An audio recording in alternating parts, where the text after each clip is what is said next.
shipping containers from a parallel universe. My name is Bill. Welcome to the Night Terrors Weekend Show. And we're starting right now. Welcome to Medic and Eldergrown and Takahama Plateau. My Banned on YouTube series on YouTube drops a new episode every Wednesday morning. Every one of these videos has been banned by YouTube. If you value what I do on the Night Terrors streams and the Night Terrors videos, the best way to support the channel is to join as a member on YouTube. You will find the join button right next to the Night Terrors channel name in the description below. Thank you for supporting the show. Welcome to T. Olsen 2. Welcome to Black Pill. Missed you too, my friend. Welcome to Rhino Rex. Gotcha Man is here. Almost missed that. Welcome, G-Man. Let's get started.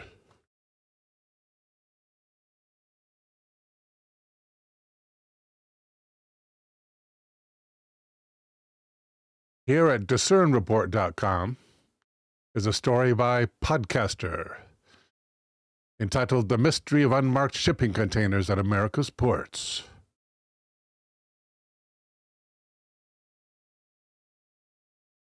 And Podcaster begins. Welcome, Green Tea. David Rice Jr. says good evening. Something strange is happening at America's ports. Welcome to Jimmy Blonde.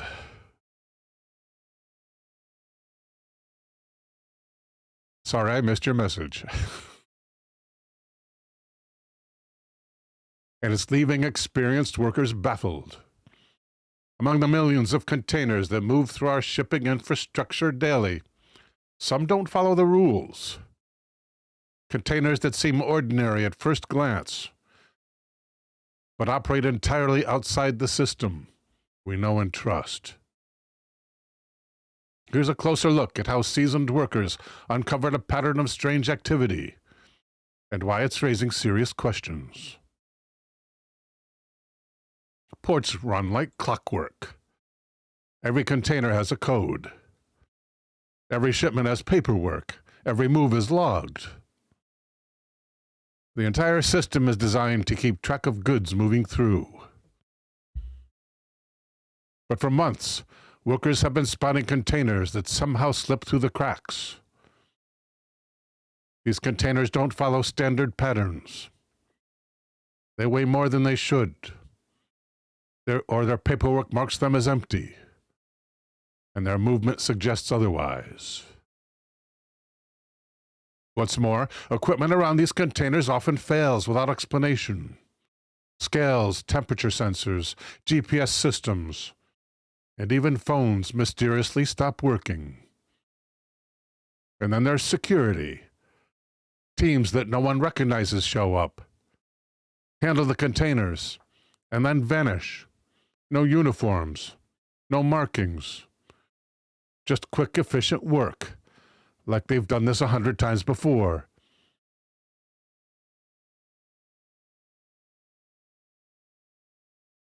Eldergrown, so sorry to hear you're still having problems there, bud. But I do like talking to you when you have to go the other route. I'll have to admit that.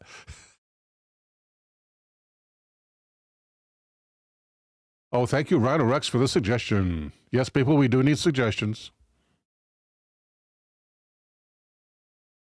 Good one, Green Tea. And we're off to the races. Put these in order over here. And T Plateau. Loving it, thank you.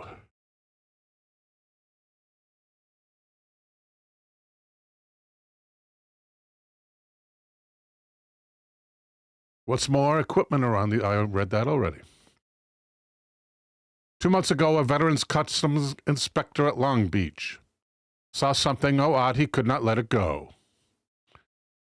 Container starting with the number KZU had a format different from any that he'd seen in 15 years. Standard containers have 4 letters and 7 numbers. This one had 8.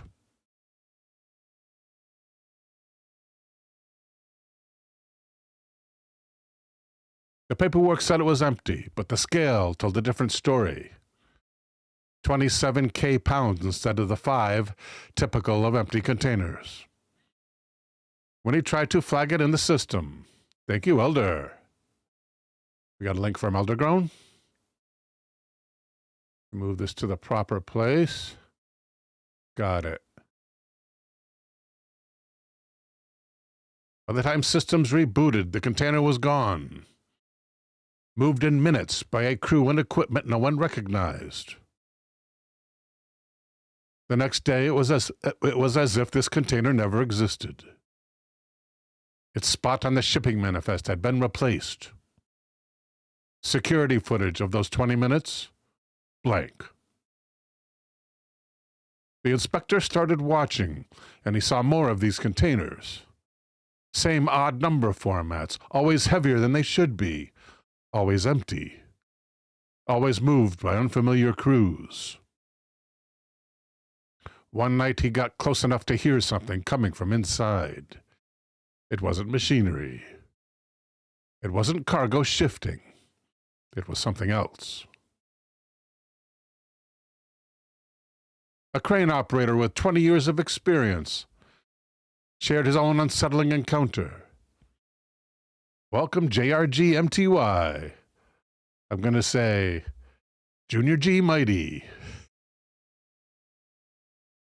Junior G says containers with stuff made in the USA. Now that's weird.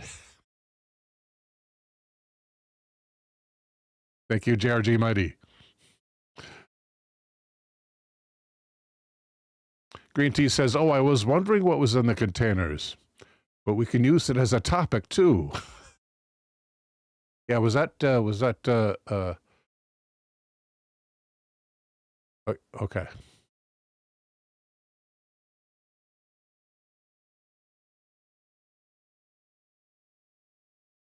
He could lift almost any container blindfolded. It was part of the job to sense how containers move. But 3 months ago, he came across one that didn't feel right.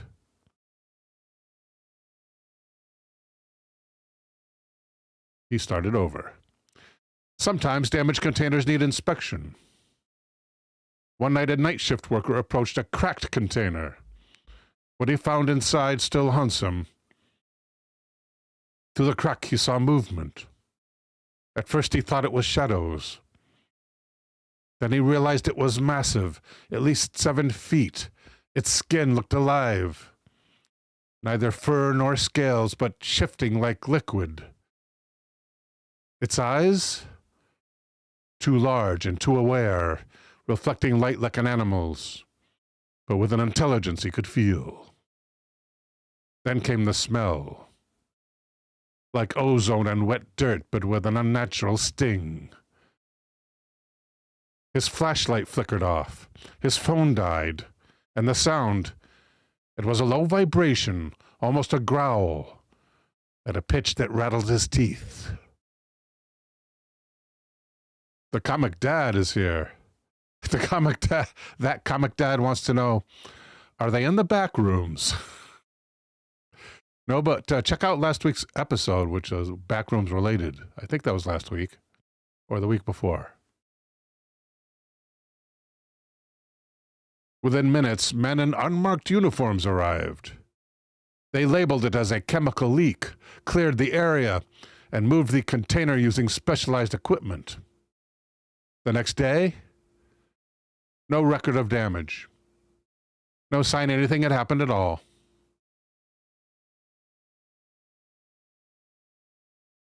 There's also shipping containers that have been showing up around the country. I saw one on TikTok sitting on a rail track as if abandoned.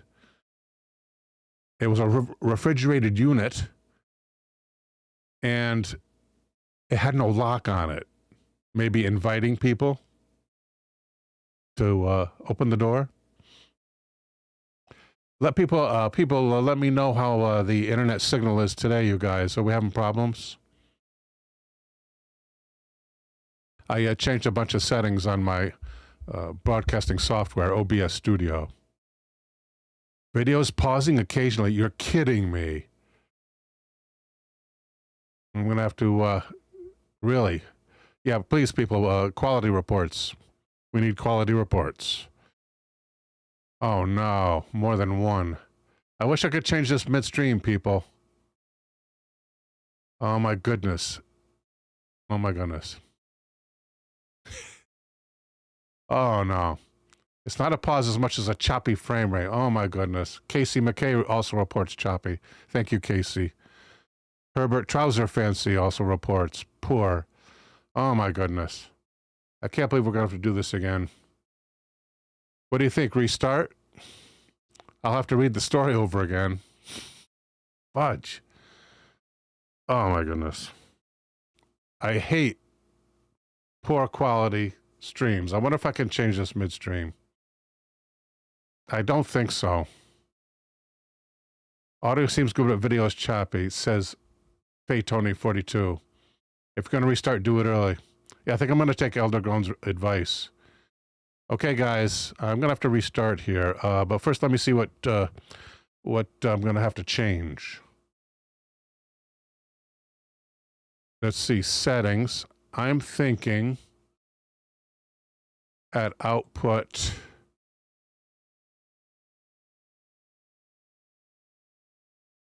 Let's see, we have a bit rate here, rate control, streaming, recording. Can I stop recording? Maybe if I stop recording, it'll help. I should be able to do that on the fly. Okay. Let's do so.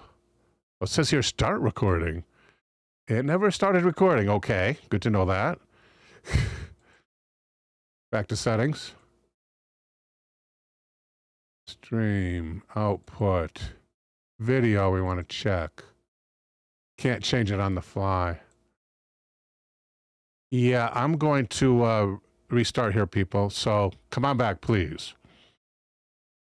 And when I say restart, I mean restart.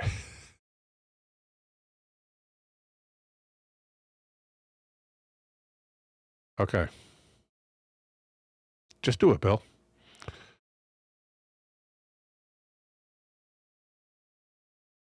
Shipping containers from a parallel universe. My name is Bill. Welcome to the NightTerrors Weekend Show. And welcome to Medic and T Plateau. Welcome to Eldergrown. Welcome to That Comic Dad and JRG MTY or Junior G Mighty. Welcome to Casey McKay and Fat Tony 42. Thank you for the report, Fat Tony. Need to resize your screen. Oh, goodness, you're huge. Can I do that on the fly? Studio. Okay, how do I do that? Yes, I can do that. How do I do that?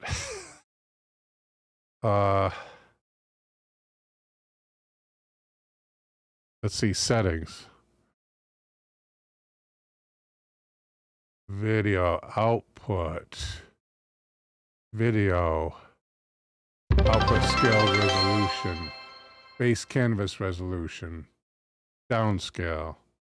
Video output. Please turn off any outputs to change video settings.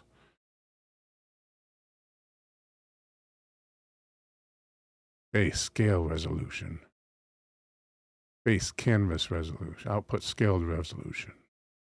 Output. Video. Downscale. Downscale filter. I don't know how to do that except a cancel. We'll just have to stay at this screen all the time. Okay, let's one at a time here, people, I guess. Sorry for this, we have to do this housekeeping in the beginning. Are you guys ready for another restart? Jeez, I wish I didn't have to do this. I really wish I didn't have to do this, because this is not good. Oh, gosh. How's the quality, though? Is quality better? Oh, gosh. Okay, ruler. Fix to there.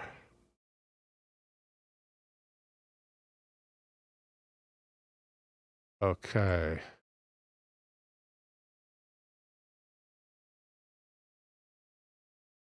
Okay, and how is the SIG?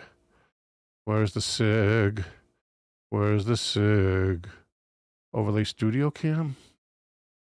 We don't have the SIG here. We're just gonna have to call that good.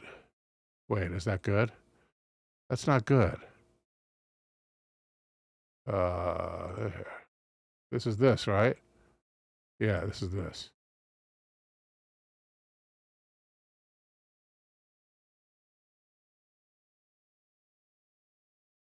Okay, what do we have to set green screen?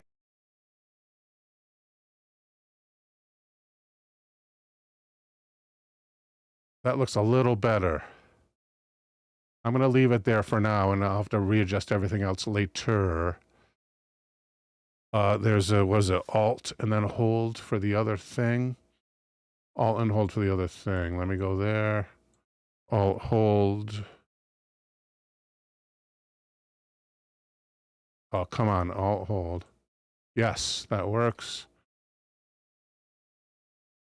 Again, we're trying again here, right here, and here.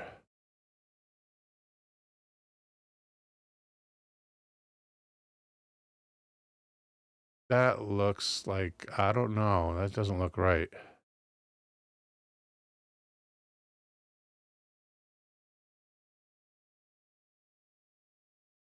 I think that's probably enough to go on today. My apologies, guys. And yeah, we're going to restart again. If it's okay. What do you guys think? Should we restart again? And how does that look? Is that okay? That from memory, that seems small to me.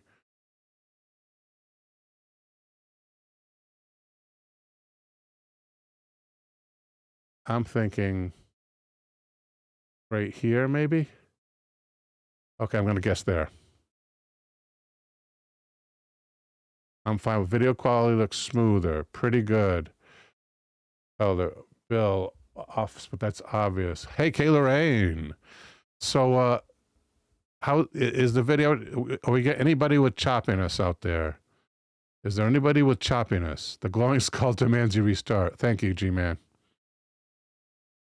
Yes, we will be restarting. We'll watch the ads while you fix it, says JRG Mighty. Case of McKay says, quality good, got better all of a sudden. Bill's here. No choppy now, says Elder. No chop here, all okay. Res, but it's still high def. It's still high def. No chop, but there is a little delay. There's sound delay? Really? Are we having a little sync delay here? Rhino Rex says good now. Is anyone else besides G-Man experiencing a synchronization delay? Is the sound off from when I'm talking, people? Kayla says it's fine on my end but for like 2 minutes as I came in, I wasn't sure what was happening. Says Kayla Rain. We're doing on-the-fly corrections here. Nothing wrong with the sound, says Elder. Gutchman is just going to need to reload then. Okay, good. All good here. Okay. Okay, guys, 20 after, we're restarting now, and I'm doing it quick. 20 after the hour.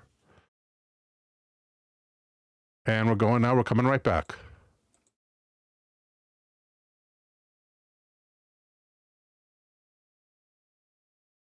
Come on. Oh, thank you.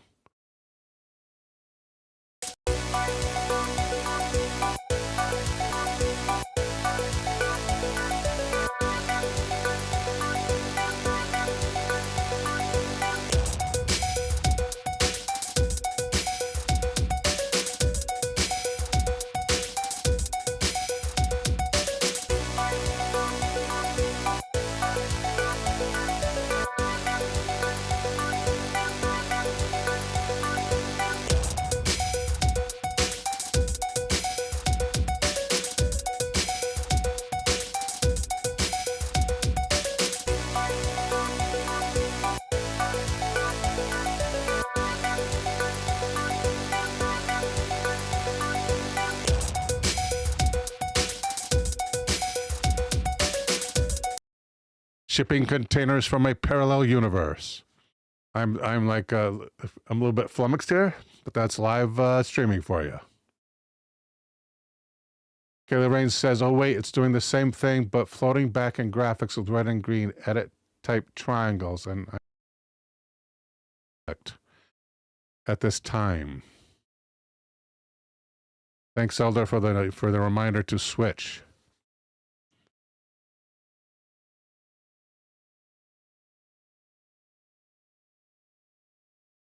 Jimmy Blonde says the devil and the demons are panicking. Quality reports, people. How does it look now? Great over here. Thank you, T Plateau. Even maintenance workers are not spared these strange shipping containers.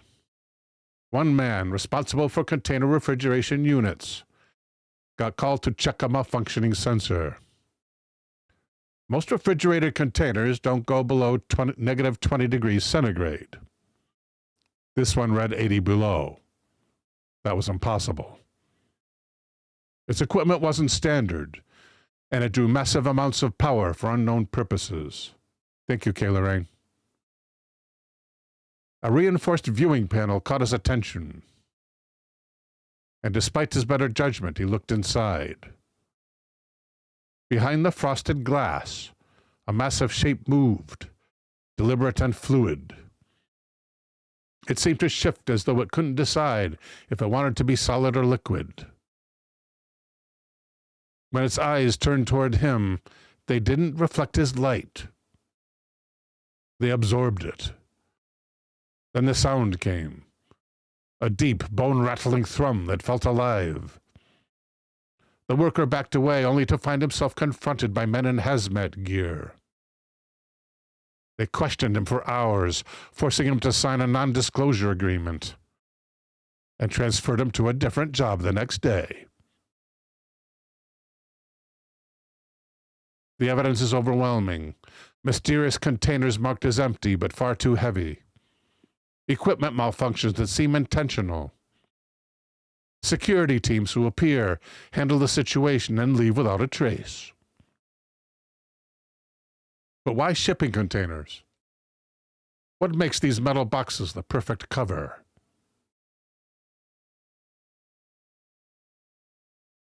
These strange containers keep appearing, moving, and disappearing.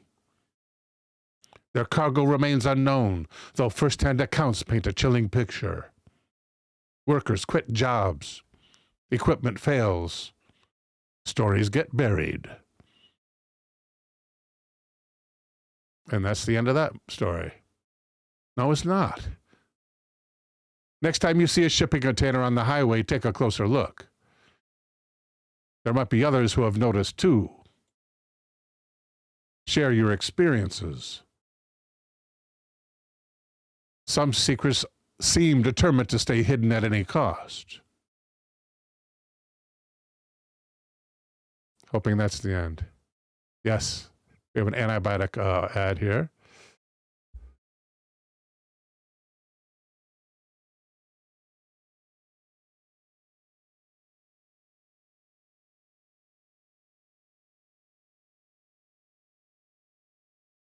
Now we have something here at the GizaDeathStar.com. Story written by Joseph F. Farrell called The Phenomenon of the Unmarked Shipping Containers, which basically recounts large stretches of the first story, but adds his own comments, a considerable amount of his own comments in between. T. Plateau says, maybe we can start a new business. Containers from Taured. Welcome, Daniel's Hot Topics. Daniel says, awesome, shipping containers from a parallel universe. This blows my mind. Yeah, in order to get the whole story, though, you're going to have to go back to the first 2 episodes from earlier tonight with lengths of 10 minutes and 8 minutes, approximately. This one is going to be a length of 2 hours. And Mr. Farrell begins. A number of you spotted this story during the holidays and sent it to me, and I have to admit I'm quite intrigued by it. Welcome to Black Bill, who says shipping containers from the Temu universe.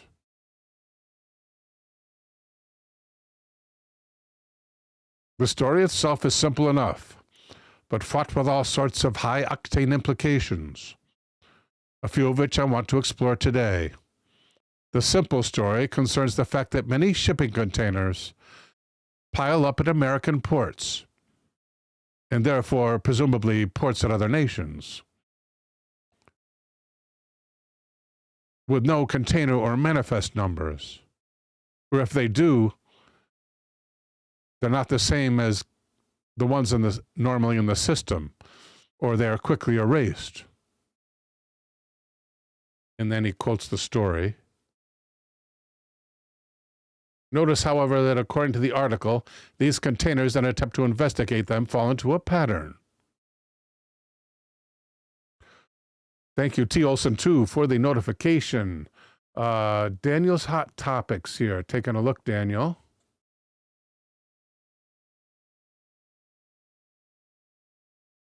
Any way someone can repaste that in chat, because I'm not finding Daniel's hot topic.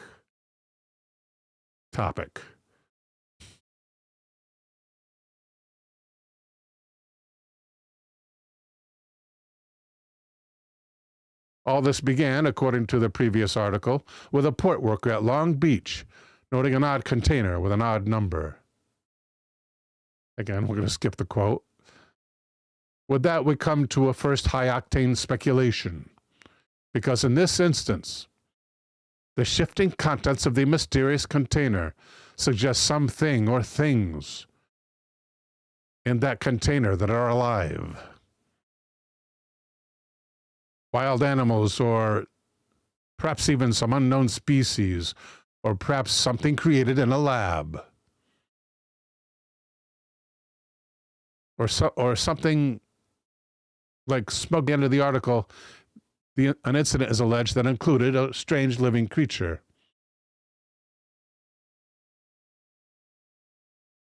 The article continues with more repetitions of the pattern of the mysterious container, failing equipment, and mysterious dock crews showing up who are almost like the Men in Black.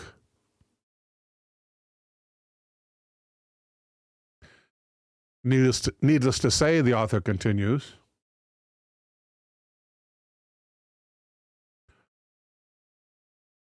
I find the story fascinating because it implies that something, an exotic life form or life forms of some sort, is being moved by the system. But moved from where and to where and by whom and for what purpose? We don't know. But the story is an indicator that some sort of global system is in place, some sort of deep program for moving and monitoring clandestine shipments, which could be used for anything. Smuggling human cargo for nefarious purpose, or any purpose. From, can't say it, to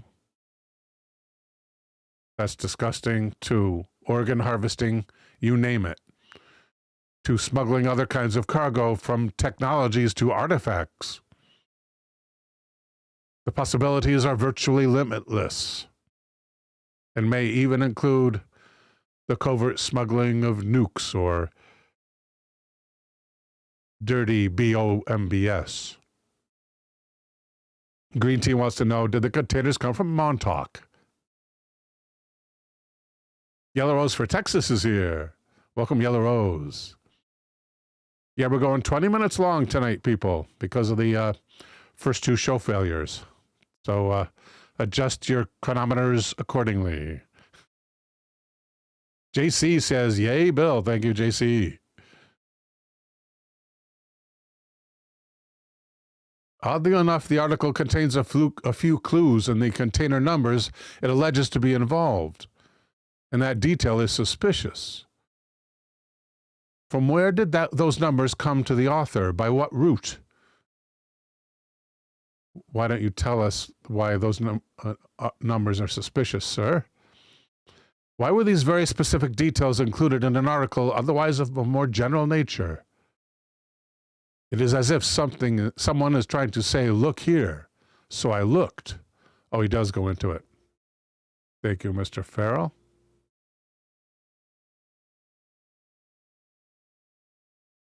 I obviously did not and do not have time to investigate the claims more fully, nor do I have the financial resources to do so. But my glance did turn up something rather interesting, if not completely unexpected. The container numbers mentioned in the article begin with the letters Kilo, Zulu, Uniform. I did a quick internet search and discovered that these letters were assigned to a Turkish air cargo company based in Istanbul called Kuzu Cargo Airlines. And that website burn. Jordan says this is how they get the drones in. The drones in New Jersey. ULS Airlines Cargo was established and started in 2004 as Baron Air. Renamed to Kuzo Cargo in 2004 and was rebranded to its current name in 2009 after being taken over by ULS Group-based shipping and logistics company. With Kuzu being an international cargo air in Istanbul with its main base in the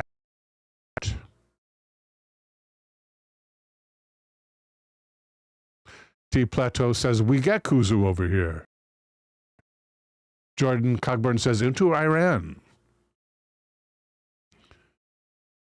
Daniel says, it's probably an exchange program between our governments or other alien races. We give them things like cargo containers, and they abduct people for DNA harvesting. And we get advanced technology.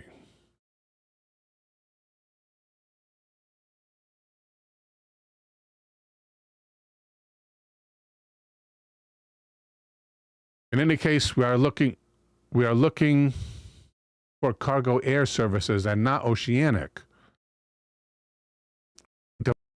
They don't send cargo. They don't send shipping containers by air, as far as I know. The basic core of my high-octane speculations, however, remains. Ends the author. There is something going on at the world's ports. Some require an infrastructure and monitoring, and the connivance of port and airport authorities, and the complicity of cargo and shipping companies. In short, we're perhaps at the very beginning of this mystery,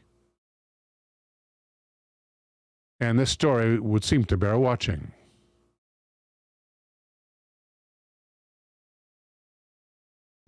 Yellow Rose for Texas says, I always knew the Turks were aliens.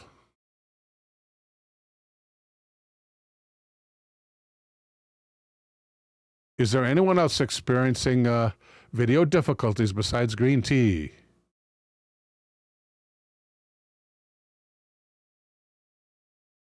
Here at container1.net, we have 6 of the craziest things found in shipping containers.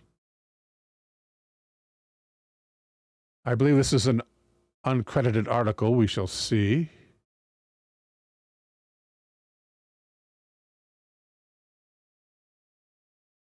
Hearing that's problem, people.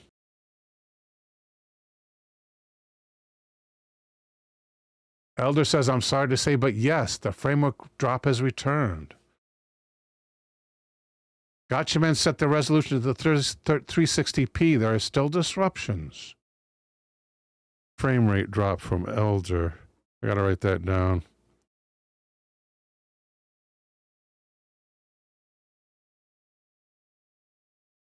I wish my old computer was still hooked up.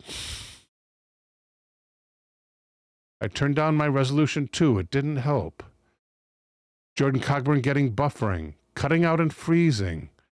Oh my God. It's a nightmare, people. The gremlins are out tonight. Okay, well, since we've been doing this all night, we might as well redefine our... anyone can see comments. Can anyone see my comments? Just checking, says Walking Buffalo. And welcome, Mr. or Mrs. Buffalo. Just turned mine down. Well, I'm going to try to reboot here to come up again. This is just horrible. That's okay. We're still here. Thanks, says Walking Buffalo. You bet, sir. And or madam. Welcome, Dinkum Aussie. Bad news, Dinkum. We're about to restart the stream. But first I have to figure out how to fix this problem. Are there any video experts out there besides Gotcha Man? And Gotcha Man, any ideas?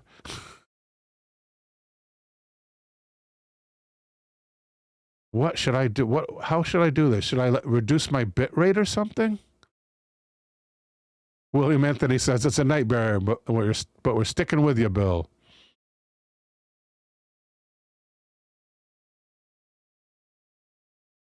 What should I change in settings? I should be able to handle stuff. Let's see, stream. Okay, output. How can bitrate be too high? I don't understand that.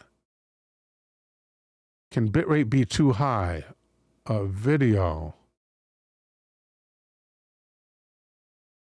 I can't go any lower than that on video, so it's got to be an output problem somehow. I could change my rate control to variable. Graphic processing unit. GPU, wait a second. That's right, GPU. Max quality, NVIDIA, that's right. Recording, it's not recording. It's not, is it? No, it's not. It's supposed to be. I should have recording checked, automatic recording, but it's supposed to be recording. Rescale output. Oh, wait, it's rescale output here in... Okay, we got another setting to change, people. Rescale output. Okay, guys, we're coming back right now. 40 after the hour. We're going late tonight, guys.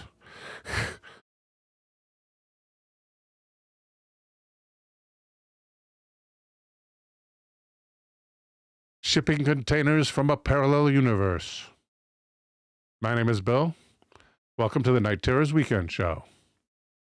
Number 4.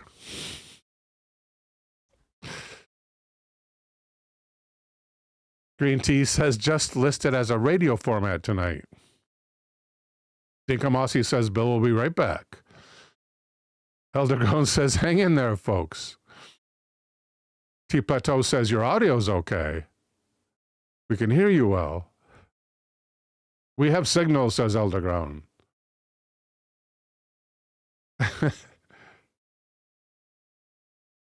Gotcha Man says that's like asking your plumber to do open heart surgery. The audio has never wavered. How about video now, people? Are we doing good on video now? And we're back 5x5, says Dinkum Aussie. Thank you, Dinkum. And if it's good in Australia, signal's back. Slow but back. What do you mean? T Plateau, what do you mean by slow? Do we have we drop in frames? Is it jittery? Is it stopping? We need some quality reports, people. Is the video quality 100% at this time? Oh, we had 100%. I'm still getting dropped frames. Oh my goodness gracious. Elder says still, well, we may go to number 5 here, people. What could the setting be? What could the dang setting be? Output. We got output. Rescale. Rescale output. Yeah. It's good. Could it be bitrate? Okay, guys, I guess, I don't know. I want to restart at 45. It looks like I'm going to have to. That's in about, we'll be restarting in about 1 minute. Jeez, people. You guys are, the guys who are still here, thank you so much for still being here. Reduction in bitrate, perhaps? How could too high of a bitrate be a bad thing? Preset, max quality. Performance. Max performance. Rate control. Oh, God. Profile. Well, can we do that now? We could do that now. Max performance. Profile. Main baseline. High main. Profile. High profile. Yeah, this high profile is good. Performance. Max performance. Okay, that.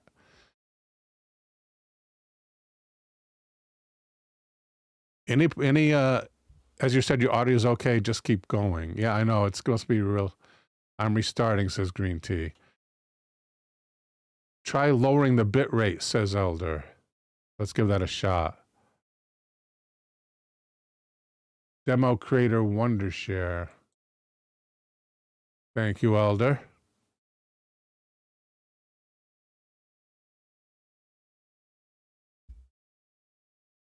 OBS dropping frames. Thank you, Elder, very much. Control plus. Not that one. Oh, we can go down on that? That's nice. No, it's not. Okay, here, please. Plus.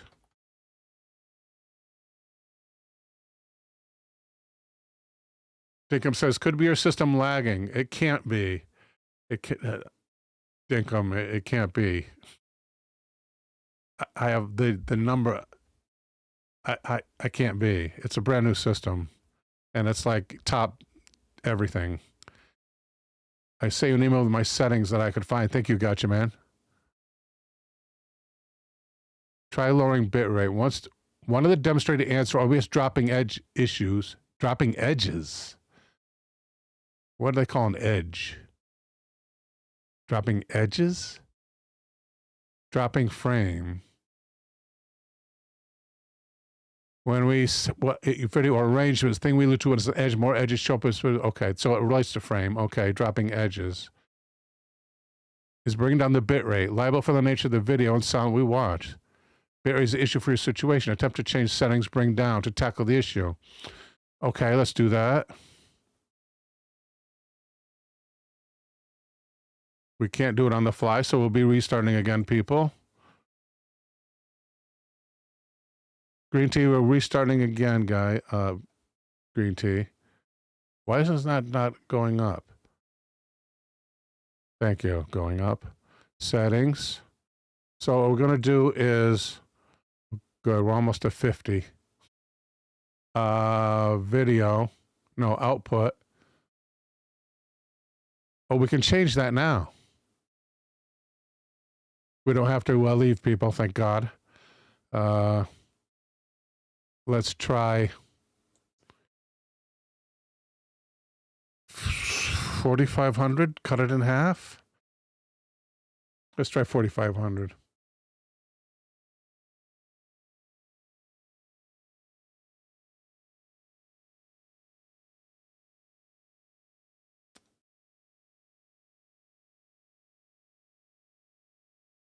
Okay, how are we doing now? Thank you, Elder, for the reference. Much appreciated. And as my nerves are shot and I need nicotine, my goodness gracious, wants to allow, and I'm going to block that, notifications. How are we doing now? On streamers having issues with live streams. No, Dinkum, it's not that. I just switched computers. And seems good on my end, says Rhino Rex. Okay, that's good. We need new reports. We just made a change in bitrate.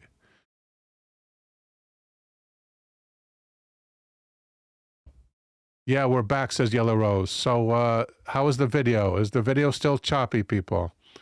I need choppiness reports. Thank you, Yellow Rose. Okay, here, says T Plateau. Okay.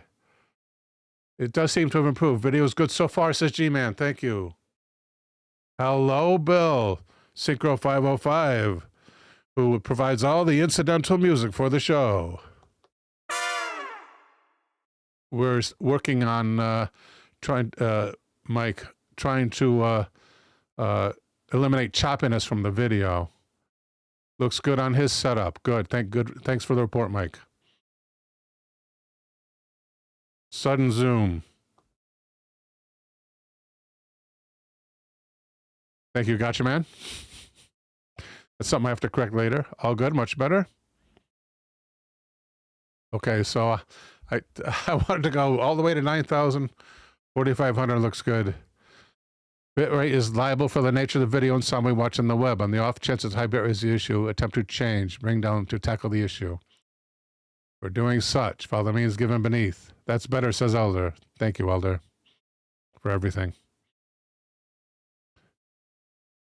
Initially, change servers, don't need to check firewall. No, I think check router, no. It was the first thing, it was freaking bitrate, and Elder found it right away. Way to go, Elder. You are the man.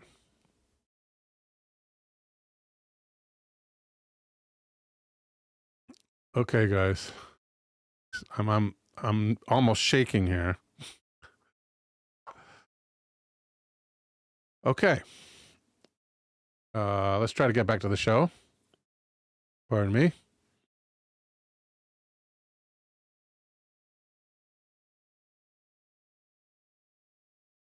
So about those containers. Here at democreator.wondershare.com is a story entitled OBS Dropping Frames. Maybe I should get back to the show. Here at container1.net is a story entitled 6 of the Craziest Things Found in Shipping Containers. And we're not given an author. An anonymous begins. James Bond's car. In 1989, a contractor bought a shipping container for $100 and found the amphibious Lotus Esprit of James Bond's movie The Spy Who Loved Me inside. He found inside James Bond's car, not the movie The Spy Who Loved Me inside. The car does not drive on the streets, but it is said that its submarine capabilities are fully functional. They really didn't know what it was at first, says Doug Redenew, co-founder of the Ian Fleming Foundation, which authenticated the car. The owner put the car up for auction in September 2013, and it was bought for nearly $1 million by Elon Musk. Number 2, Bond-style weapons. In December of 2013, a major shipment of illegal arms was found in Sydney, which contained tear gas disguised as a lipstick tube. The shipment also contained stun guns that were disguised as flashlights and iPhones. There were also pistols that were disguised to look like plastic weapons when in fact they were the real deal. While the items themselves were disguised, the boxes had printed exactly what the weapons were on them. A woman was arrested in connection with this shipment.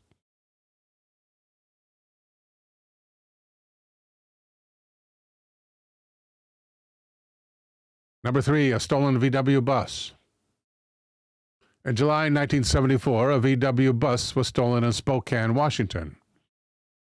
In 2009, it was found in a shipping container in Los Angeles, bound for the Netherlands. A restorer in Arizona was shipping it to a customer.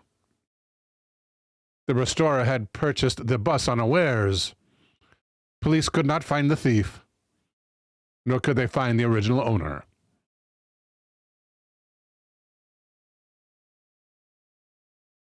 During a storm in 2004, the Med Taipei lost 9 shipping containers. A few months later, one was found in Monterey Bay, California. It had contained 1,200 steel-belted tires when it fell overboard.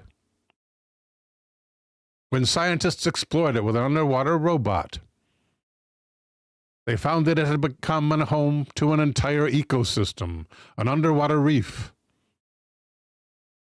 Now there is research being conducted about how this container has impacted marine life. At a port in Italy, safety tests were being conducted on some of the containers. When a container registered not just for radiation, but for the highest levels of radiation possible. This prompted authorities to open the container. But inside was just a small, harmless piece of copper. It is unknown what led to the crazy radiation measurement. In 2011, Ronald Dennis decided to rob shipping containers. And those areas are relatively private. His plan took a wrong turn quickly, though, when a security guard approached. The guard first tried to open the door the rest of the way, and when it would not budge, he decided to shut it instead, locking Dennis inside. That's why you got to put the lock through the hasp when it's open. Please do not attempt this at home. He was found the next morning after another security guard heard weird noises coming from inside the container and called the cops. Dennis was arrested. That would freak me out too, gee. Oh my goodness.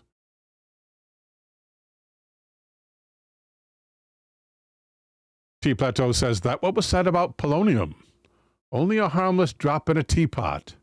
Then look what happened. Thank you, T. Plateau. Infinite Sky is here. Welcome, Infinite. Infinite says, I always end up missing these for some reason, and I finally got a working laptop. It looks like Kenga Kong is here as well, although I don't see a Kenga Kong comment. Sorry, Kenga Kong, it's been a wild night. My apologies, ma'am.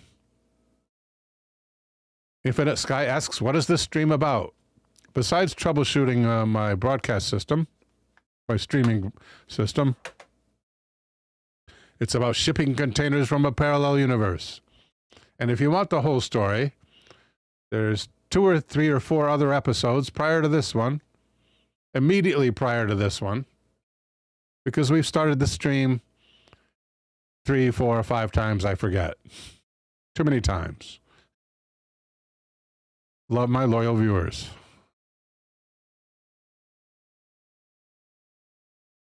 Here at BusinessInsider.com. We do not want to do this. How do we escape? Escape button? No. Click off? No. Have an account, log in, cancel anytime, learn more, go ad free. Can we do the magic trick? We can't do the magic trick? Wait, let's try the magic trick.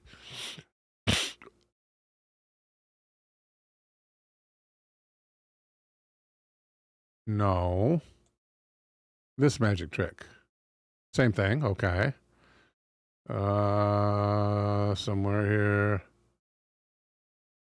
This is a new format. So in order to do the magic trick, there we go.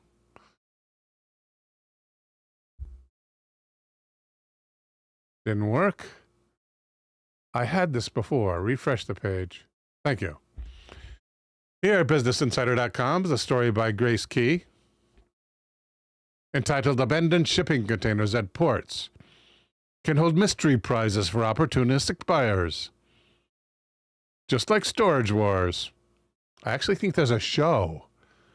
I saw somewhere online in passing, briefly, I blinked at it, that there is a Storage War show for storage containers.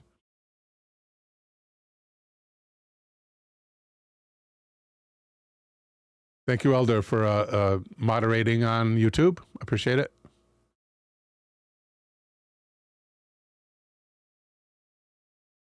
Walking Buffalo asks, did you hear the one about the shipping container which landed in Jamaica with chicken in it? No, I haven't heard that one. Did you hear about the shipping container landed in Jamaica with chicken in it? I don't understand. Wow, is that true? Let's find out. Shipping container landed in Jamaica with chicken in it. It's either that or a really bad joke.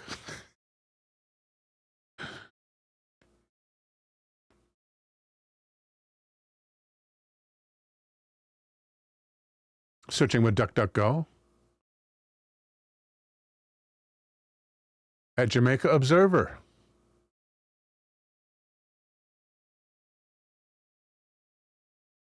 I'll do it with another link. Very real, says Walking Buffalo. The chicken container saga at Jamaica Gleaner. Might as well. I have no idea what time we're restarting. Open link a new tab. I think this is only the third show, I'm hoping. The third show tonight. And it will take a million years to load. It should not, but it is. Here at JamaicaGleaner.com is a story entitled The Chicken Container Saga.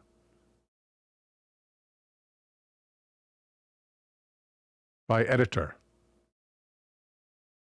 Or anonymous. Representing a letter to the editor. Addressing Madam.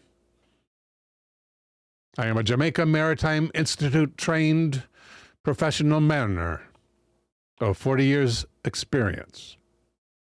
There has been much public interest about the refrigerated container that washed up on Hellshire Beach. I contacted my colleagues in the local maritime industry to get some information. The following are my thoughts on this matter. The offshore sea conditions on the night the container fell overboard were poor, with winds gusting to 32 knots and seas of 8 to 10 feet. You need a pretty good yacht to ride that out. I'm not going sailing. Unless it's on Lake Champlain. Sometime before midnight, a refrigerated container fell overboard. From a medium size, and when they do that, it must be their restraints have snapped, right? Sometime before midnight, a refrigerated container fell overboard from a medium-sized container ship en route from Kingston to Georgetown, Grand Cayman. The Caymans I'd love to visit. The captain of the ship reported the incident soon after to the Jamaican civilian authorities. Some hours later, the container was driven ashore the Hellshire Beach by prevailing winds and sea currents. Wow. A very slow leaker. An empty shipping container weighs about 6,500 pounds, and because it is hollowed out, similar to the way ships are, an empty sealed container can float, providing it remains watertight, which they probably take pains to ensure. A refrigerated container has a generator and cooling equipment at one end, so the distribution of weight will make it float. Distribution of weight. The air is what makes it float. Some 20 years or so ago, I personally observed a dry cargo container floating in the sea off the western edge of Pedro Banks, and just about 12 inches or so of it was above the surface of the sea. Based on reports, The container that washed up in Hellshire was laden with 40,000 pounds of chicken. Given the sea condition at the time, 8 to 10 foot waves, the fact that only a few inches would have been above the surface, it would have washed ashore in the night. The fact that only a few inches would have been above the surface, it would have washed ashore in the night. I don't understand that clause. Some 25 or so years ago, I recall a tragic incident where 2 fishermen lost their lives off Port Royal. Is that Port Royal? When their canoe struck a bale of lumber and sank. The lumber had fallen overboard from a ship that ran into bad weather. Now lumber, it's going to float. And even though its restraints break, it's still bundled. It has to still be bundled, I imagine.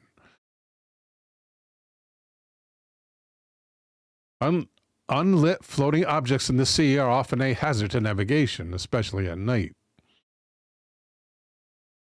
The end to this chicken container saga could have been much different. Thankfully, it's not. Really, right? Anybody gonna run into that at night? Thank you to Walking Buffalo. Infinite Sky has an ancestor born in Port Royal in 1760. Groovy.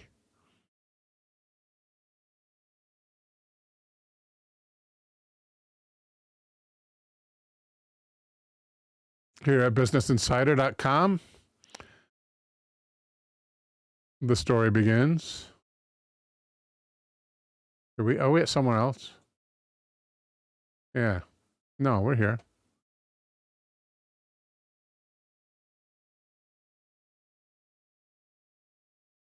Control place up. Supply chain snarls have caused a surplus of abandoned shipping containers and created an opportunity for new buyers to cash in on its contents.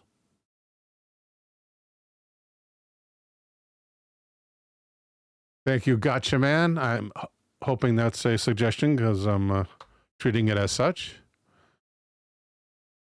It does sound like, it does look in every way like a suggestion. Thank you, sir.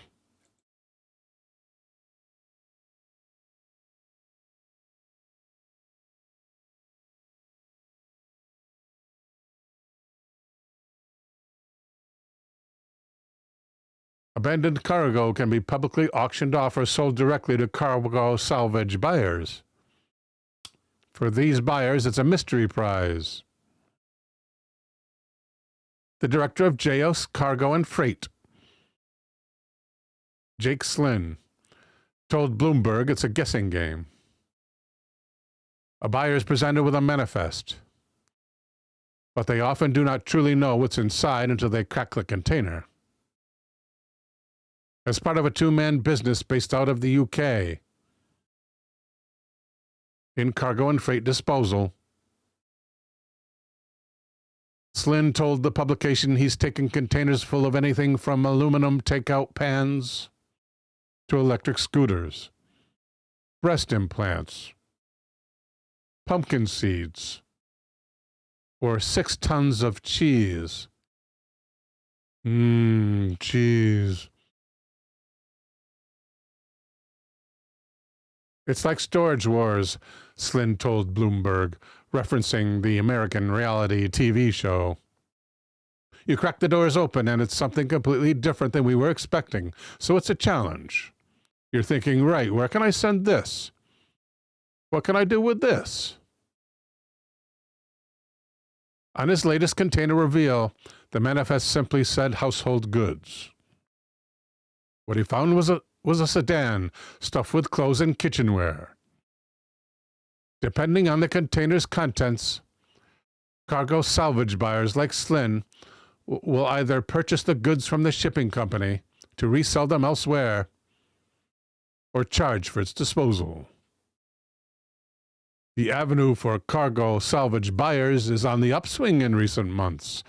Historic shipping delays have led to an uptick in abandonment at ports.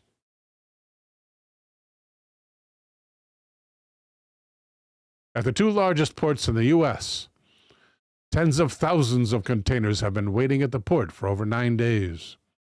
In October, the Southern California ports reported that the amount of time unloaded shipping containers lingered in the locations hit a record. Boy, did I read that poorly. Reported that the amount of time unloaded shipping containers lingered in the locations hit a record as carriers struggled to find space in overbooked warehouses. I don't think they have that problem now. Cargo dwell times in the ports represent a ticking clock for importers, as demurrage fees demurrage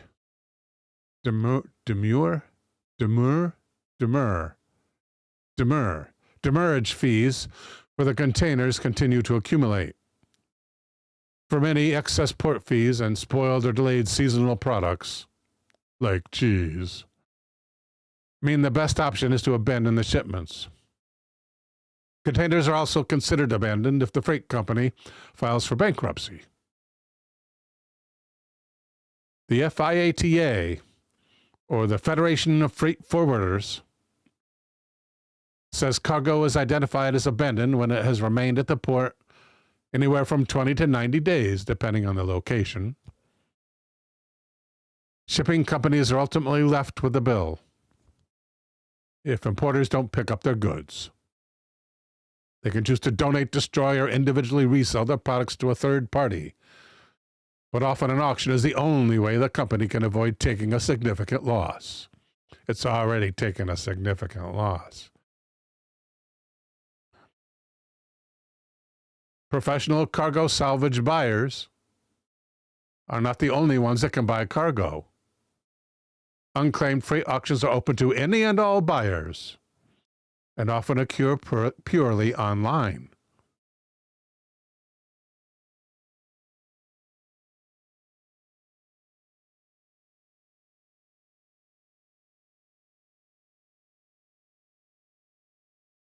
Here at theship.ai, and I'm not making up that domain, it's .ai, is a story entitled How to Buy Abandoned Shipping Containers, uncredited. And Anonymous begins. The question is, how do you buy abandoned shipping containers? This often stumps investors. The answer to this question can be as complex as the shipping line itself. Let's do the short version. Banks often play a role in trade finance. Need a container? Get a quote now. Let's do that. It only takes 30 seconds. Whoa. How do you plan on using your storage container? I want a bunch of good stuff. It will be business related. What size do you need? 40 feet, the most common. Give me a small. Let's go small to start, 10 feet. Would you like to rent or purchase? Wait, no, I want it to be full. I don't want to rent or purchase a storage container. It says unclaimed.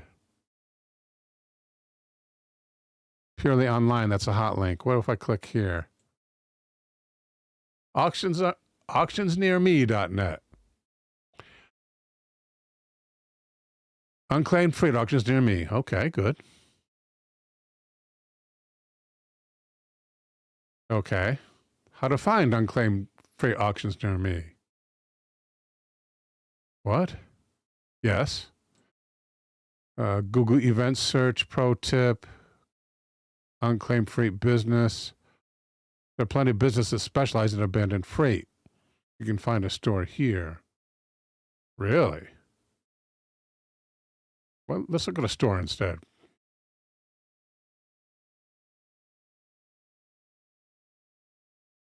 Goes to the same website? Why is that? That's not very helpful. Back up. Back up. Next topic. I think it's time for the next topic. By the way, we're running 40 minutes late today, people. So this show will be going to 40 minutes past the hour whenever it normally ends for you.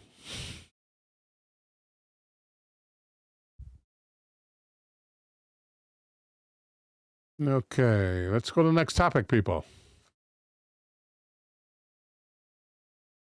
Ooh, T Plateau with a new link here. Thank you, T Plateau. I think it goes here. Yeah, very good. Shipping container pricing guide. Yeah, that's just a container though, right? Yeah, you could buy one and make a house out of it, I heard.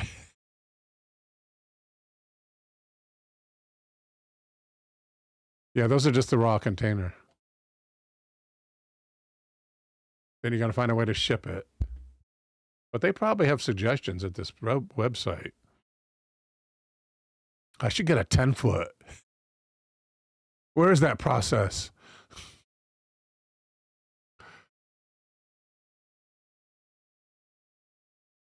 Website directions. I'll do it later. Okay, time for suggestions, folks. Let's start with Rhino X, who wishes to know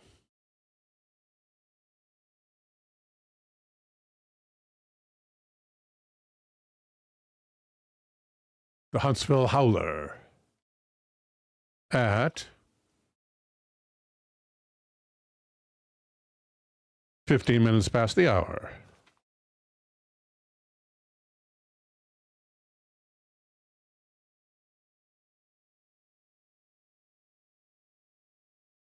Huntsville Havoc. Midnight Howler. That's Perry Mason case. Huntsville Howler. Let's put that in a quotes here.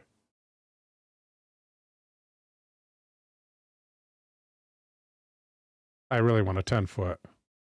My roof is, the roof on my shed needs to be replaced. It's going to cost me about, what do they say, too large? Why am I not pasting a quote here? There we go. Huntsville Howler, please.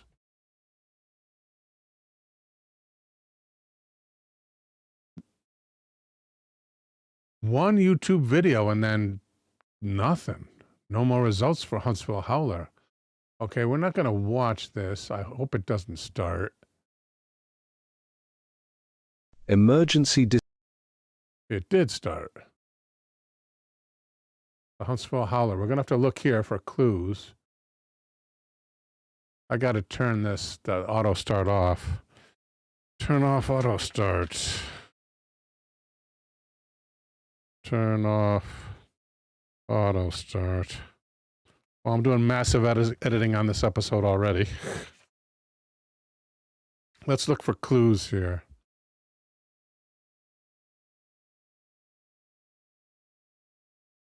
At bedtime stories on YouTube.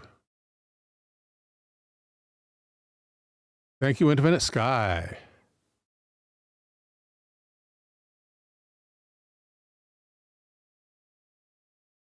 For the suggestion, got it.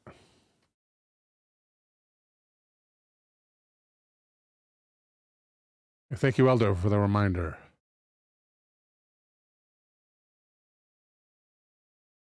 Since okay, this is at youtube.com. It's at the channel Bedtime Stories, and it's the description of the video there. Since 1978, which is probably just a teaser. That's okay, Rhino Rex. We're pretty good on suggestions. We got 5 right now. That's probably plenty. I think I'm going to be able to fit in all 5, though. How to apportion a certain amount of time to each of them, though, in my mind, I'm going to have to wing. Terrified residents have been calling 911 to report bone-chilling screams echoing from Monsanto Mountain. Sounds that combine a woman's shriek and with an inhuman roar. In this investigation, we uncovered decades of encounters. You'd think it'd be right at the top of the list of results. With a massive white-furred creature that locals call the Huntsville Howler. From NASA physicist Dr. James Patterson, who experienced a roadside sighting, to the Army personnel's classified reports of unidentified biological entities at Redstone Arsenal, we examined over 200 documented cases of a 7-foot-tall pale humanoid that may inhabit the vast limestone cave systems beneath North Alabama.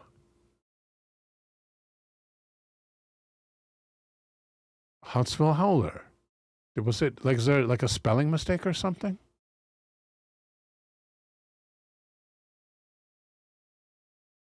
I got to duplicate this tab and go back one to verify the spelling. Emergency dispatch, Huntsville, Alabama. More editing for Billy.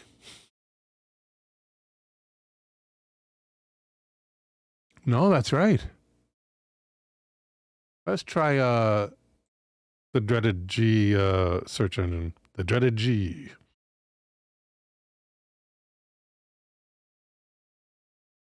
I shouldn't have duplicated that tab. I should have duplicated. No, I had to duplicate that tab. Let's go to G.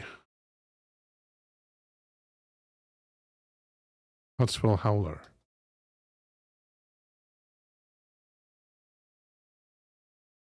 Elder says they expect you to watch the video.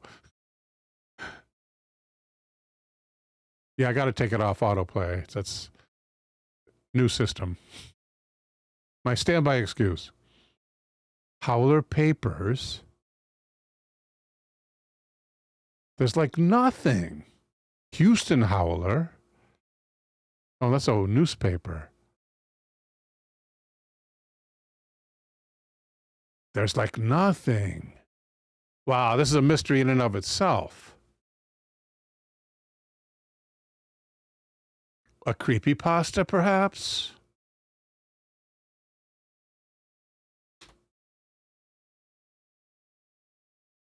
Creepy pasta. Creepypasta.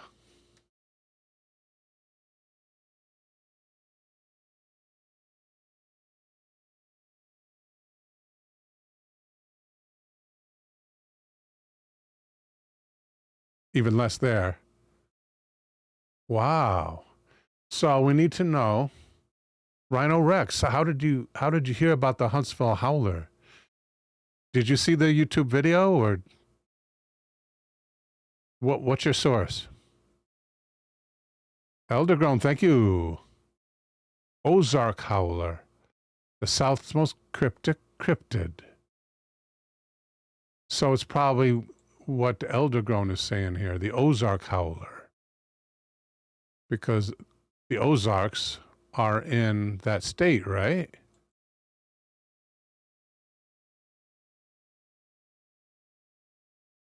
Come on, drag the thing. The state is the state of Alabama.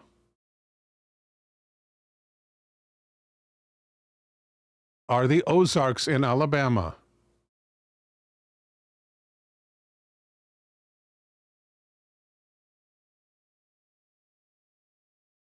No, the Ozarks are not in Alabama.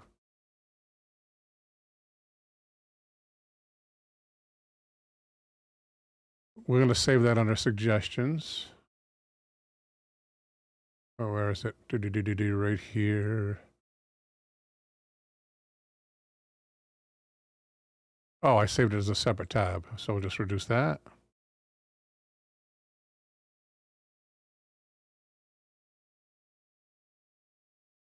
Huntsville Howler, nothing. And nothing on Google either. No response from Rhino. Oh, there is a response. The Ozark Howl is another cryptid. This is more of a Huntsville albino Bigfoot. Huntsville cryptid. Let's try Huntsville cryptid.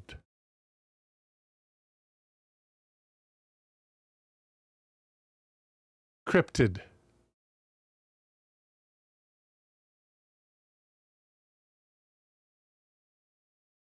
Gonna have to tape it. Cryptid.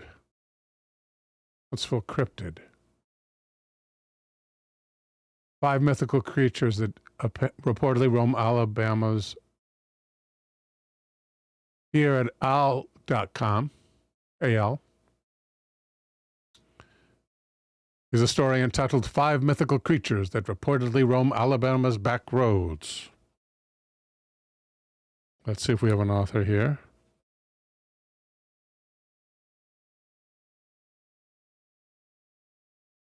By Kelly Kazak.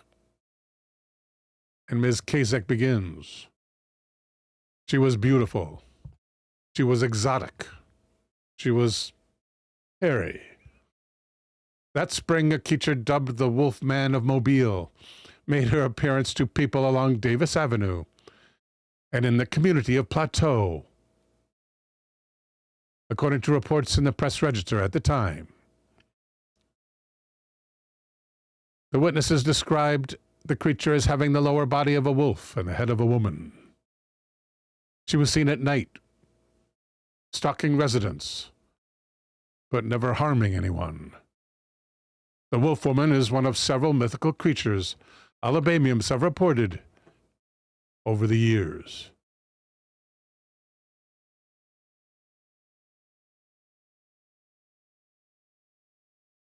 The Wolfman of Mobile, the Wolf Woman of Mobile.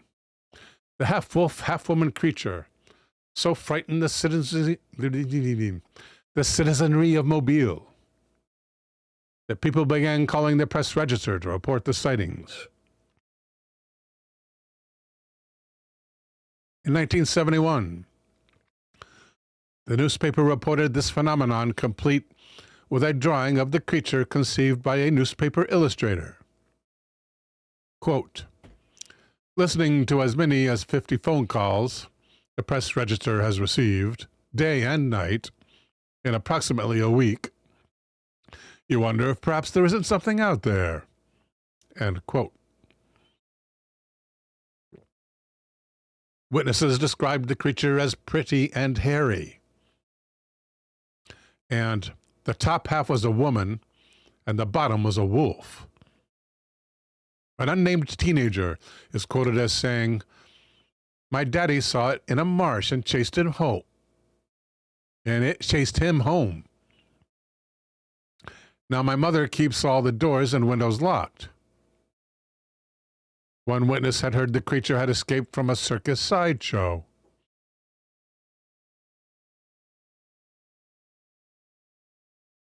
The reporter said the fear of witnesses seemed real, although initial reports would have begun on April Fool's Day. I don't understand that sentence.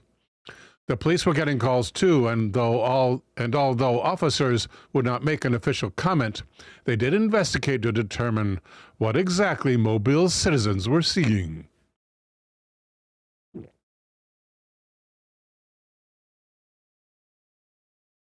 Sightings of the half-wolf, half-human creature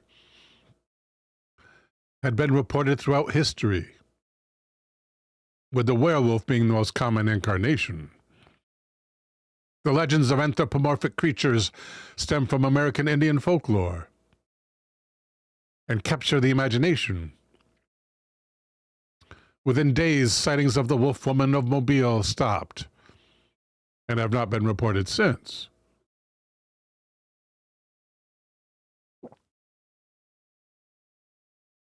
Bigfoot. Reported sightings of Bigfoot in Alabama are nothing new. Smith reports sightings on the group's website. No idea who Smith is. Smith, did we skip something important? No, we did not. We didn't skip anything. Someone called Smith says,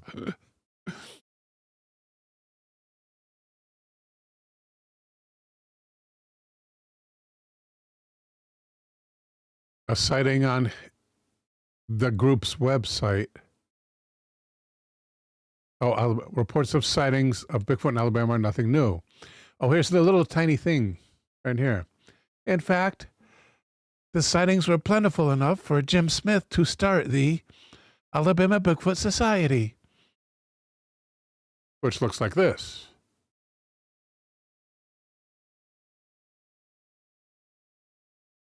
The Alabama Bigfoot Society, a no-kill organization dedicated to the research and preservation of this creature and its habitat. Home, about us, recent sightings, contact us, items for sale, services, Sacred Flame Church, Creek Indian Medicine, and Bigfoot artists. Wow, I'm torn between services and Bigfoot artists. What services do you provide?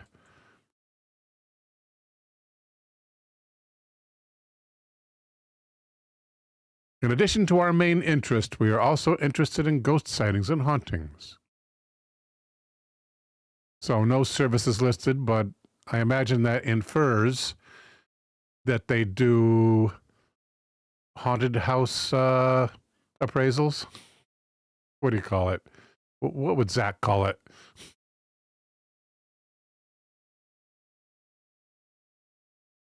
He also describes ways people can tell a Sasquatch has been in the area. That is bent or snapped trees, or trees arranged in a teepee shape. Smith writes, I became interested in this elusive creature in '71 while in high school in East Central Alabama. I was 15 at the time. It seems that year we people in this area, it seems that year the people in this area had one or more of these creatures roaming the woods in a fairly large area. There were multiple sightings over several months, and I saw this giant, hairy, non-existent creature for myself more than once.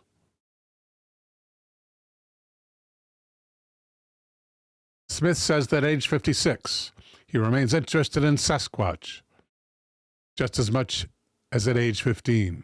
Quote, since my first sighting, I've spent numerous hours in the field, investigating sighting reports. I have listened to countless witnesses relive their own.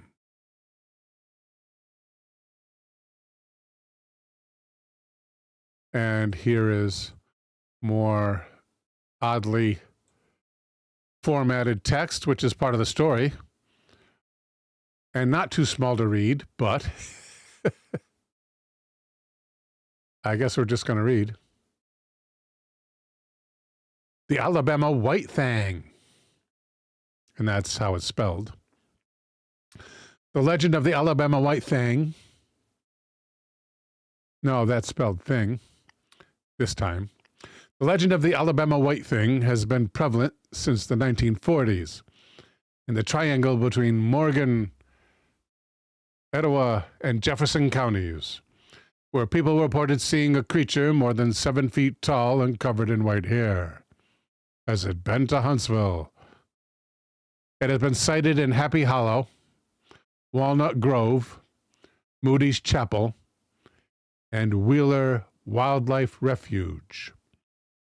The creature is known for its ability to move extremely quickly, despite its size, and for its eerie screech that sounds like a woman's scream. I've also heard that Bigfoot, referencing the previous cryptid, has a cry like a baby. Some have described the white thing's scream as sounding like that of a panther. Many have speculated that the white thing is an albino Bigfoot, or perhaps a large albino bear. Peter J. Gossett writes on his website of Winston County history, freestateofwinston.org, that his aunt, Benata Martin Smith, knew people who reported the White Thing, and that's how it's spelled. Smith told Gossett, "Old man George Norris, seen it over there in Anon graveyard, and he said it looked like a lion. You know, bushy, betwixt a dog and a lion. It was white with slick, long hair. It had a slick tail. Down on the end of the tail was a big old bush of hair. He leaned up against a tree," it's spelled like this, folks, "and fell asleep. When he woke up, the sun was just rising, and the White Thing was lying right beside him, looking up at him. He said it didn't offer to hurt him or nothing." End quote. In Huntsville, the phrase Alabama White Thing is used to describe a humanoid, possibly alien figure spotted in caves or drainage ditches in Jones Valley. How many cryptids does Huntsville have? Along Governor's Drive and on Montesano Mountain. The creature is described as having no eyes or ears and being completely white. A team of researchers of the White Thing started a Facebook page called, and this is how it's spelled, Alabama White Thing. For mothers wanting their children to hurry home at dark, it's a whole nother cryptid. And the title is this big. It's called The Huggin' Molly. The legend of the witch-like Huggin' Molly was a helper. For children, she was downright frightening. The Abbeville legend of Huggin' Molly began decades ago. Legend claims a phantom woman would appear to children, but only at night. She would squeeze them tightly, then scream in their ears. She never harmed them, other than ear damage. Other than hearing damage. But the figure was as much as 7 feet tall, wearing dark clothing and a wide-brimmed hat. One version of the story claims Molly was the ghost of a woman who lost an infant, who dealt with a tragedy by hugging local children. Another states that Molly was a professor at the former Southeast Alabama Agricultural School, who was trying to keep students safe by keeping them off the streets at night.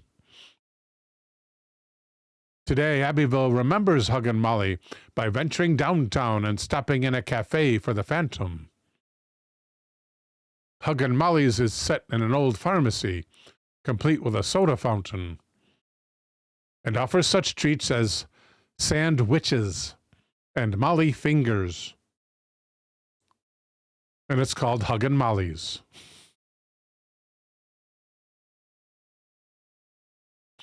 Huggin' Molly's is located at 129 Kirkland Street in Abbeville. And yes, I gotta see it. 129 Kirkland Street in Abbeville. And how old is this story, this article?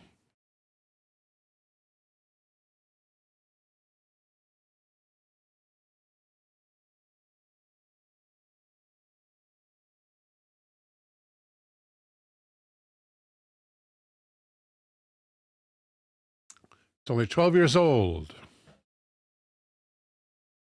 Let's find it. Or what it is today. I mean, they're in the service business. The Coof alone probably took them out. But we could find what kind of business it is today at Google Earth. Alabama, please. There's more than one. Oh, I got rid of the dot. Can I go there again? Can I refresh? Refresh. It doesn't work like that. Suppose I highlight everything and enter again. Yes, please. Okay. So it's this building right here, the third roof down in this group of buildings, looks like. Let's go. Whoops. Let's go in. And we want to go right on the street here. 129 Kirkland. There's going to be 3 slim storefronts and 1 long storefront. Let's go right here. Look to the right. There's the long storefront right there, I believe. Yeah, even though they have 2 different awnings, it seems to be a business that, one building that houses 2 businesses. Did they say 127? 129. It's still hugging Molly's.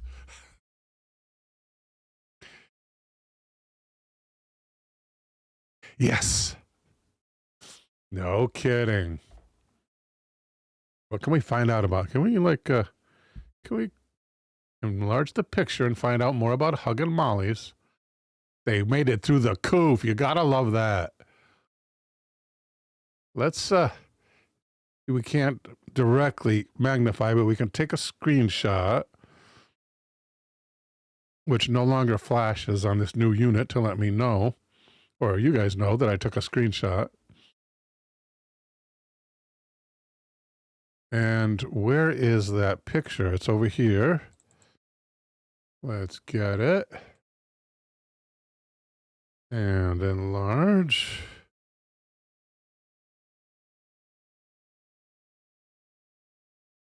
And we gotta grab this little thin bar. Come on, people. Some people are old and decrepit. Coca-Cola. Ice cream. Seal test ice cream. Get a free neon sign. Not able really to see much in detail. Other than they're open. They made it through the coof. Isn't that just applaudable? I'm so happy. A service business that made it through the coof. Incredible. Hopefully under the same management.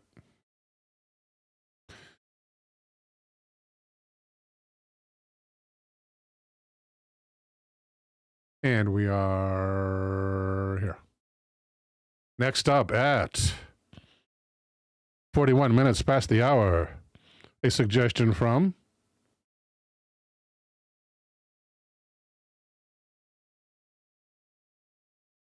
Green Tea. And that is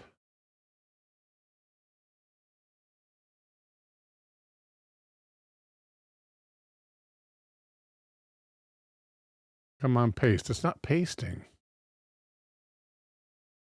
Alien artifacts. Ooh, I like that.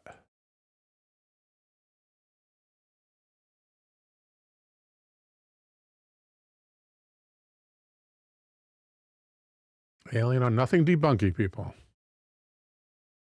Alien artifacts minus ancient. We could do ancient, I guess. I'd rather see artifacts that are contemporary. Why we should search for alien artifacts? Where would you search? This is at TED.com. No, go back. Well, just duplicate. And then go back on the duplicate.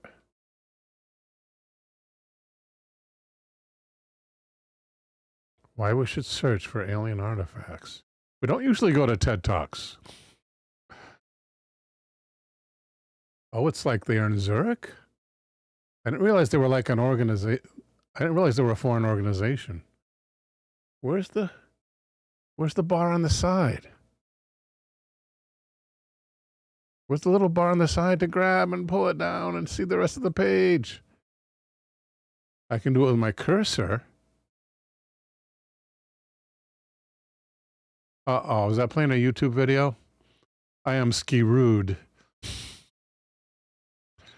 Mondo editing on this series of programs. In fact, you people may be the only people to see this evening's series of programs.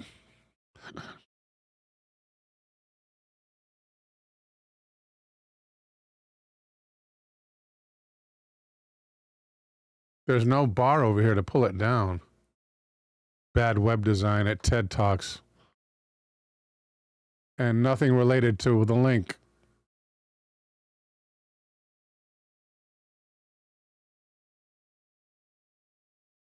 And I lost the whole thread. Oh, there we go. Alien artifacts.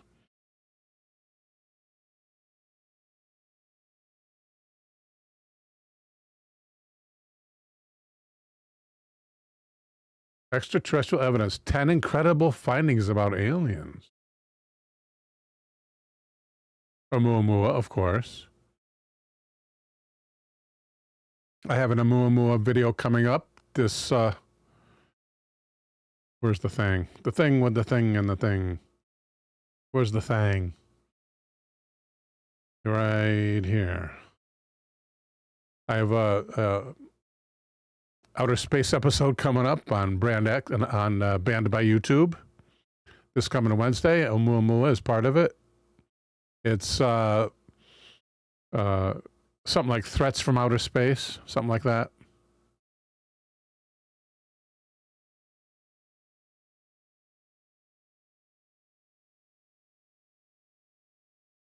Here at livescience.com is an article by Adam Mann, Extraterrestrial Evidence, 10 Incredible Findings About Aliens, from 2020, the year of the Coof. Oh, this looks really interesting. Is ET phoning us from Proxima Centauri? That's our nearest neighbor. All Lost in Space fans will know. The answer to weird signals happening in the universe is never aliens until maybe it is. Earlier this month, researchers announced that they captured a very mysterious beam of energy in the radio part of the electromagnetic spectrum at 980 megahertz, coming from the closest star to our own, Proxima Centauri, a mere 4.2 light years away. Hosts one gas giant and one rocky world only 17% larger than Earth that happens to be in the star's habitable zone. My jaw's about to drop. Meaning liquid water could exist there. The unexplained signal reportedly shifted slightly while it was being observed, in a way that water could exist there. Wait, meaning liquid water could exist there. The unexplained signal reportedly shifted slightly while it was being observed, in a way that resembled the shift caused by the movement of a planet. Researchers are excited but cautious, explaining they will need to figure out if more mundane sources, such as a comet, hydrogen cloud, or even human technology, could be mimicking the alien signal, and that it will likely take time before they know one way or another if ET is phoning us. ET? How about our brothers and sisters? Holy cow.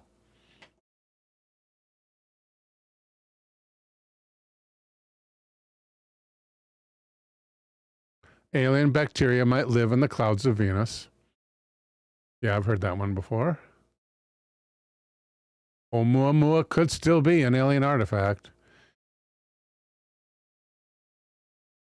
Yeah, no kidding. I think it was. It speeded up on its way out of the solar system.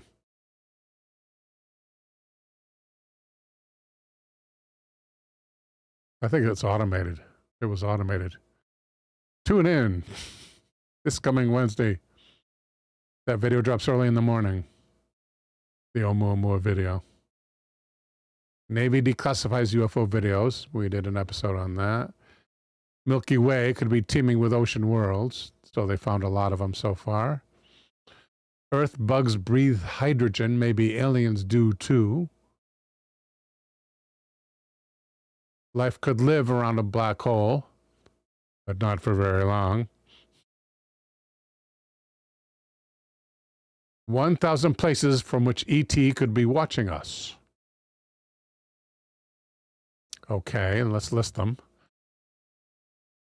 Most aliens are probably unalive, obviously.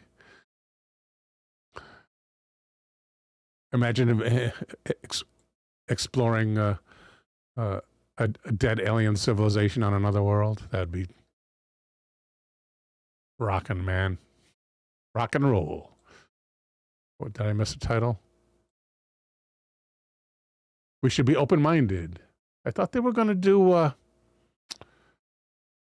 Signs of Life. What did I think they were going to do? Findings about aliens. Something more than Oumuamua.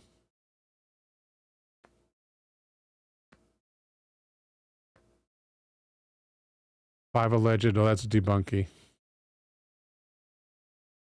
Extraterrestrial artifacts. Spotting alien artifacts. I thought they were going to do that there might be alien artifacts like on the moon or other planets of the solar system that predate our existence, you know, stuff like that. Like 2001, The Space Odyssey. Synchro says, love that Oumuamua. Now, now, now, now.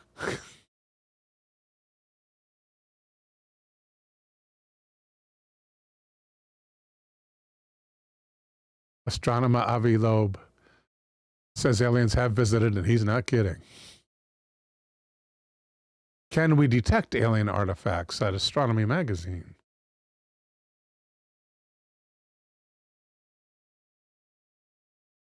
Oh, the story's by Seth Shostak. If you ever heard Seth speak, he's a very good speaker.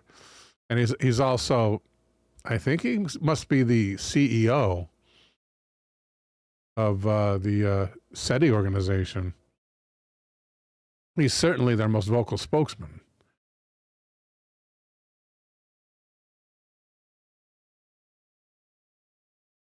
And I'm searching for, let's search for moon. Control F. Wait, moon.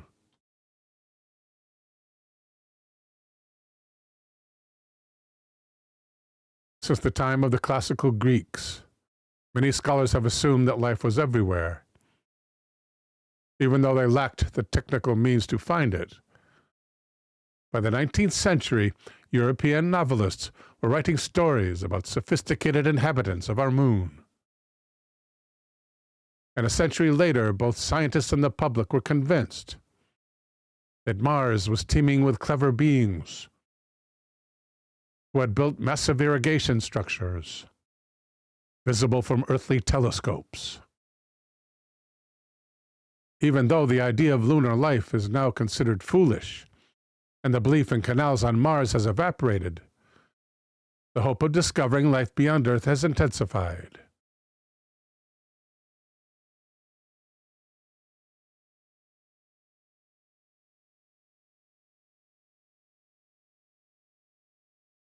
Oh, he's thinking that life may be on the moons of other planets.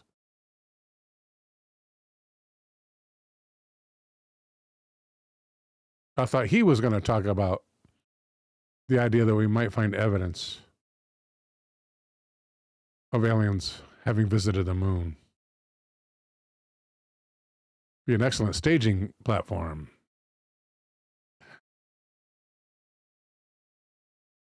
These scientific articles, though, we want something more like something from a UK rag for a good story. The board game, Alien Artifacts. Alien artifacts on Earth in our solar system is possible, NASA says. Another debunky one after that in listverse. Don't debunk listverse. Looking for alien artifacts. Where are we? At VaticanObservatory.org. That I gotta see.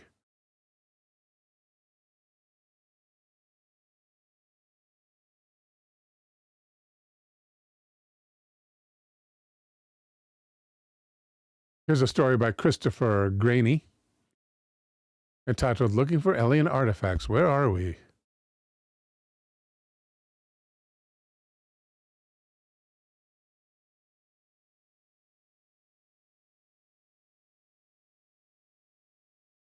Let's look for moon here.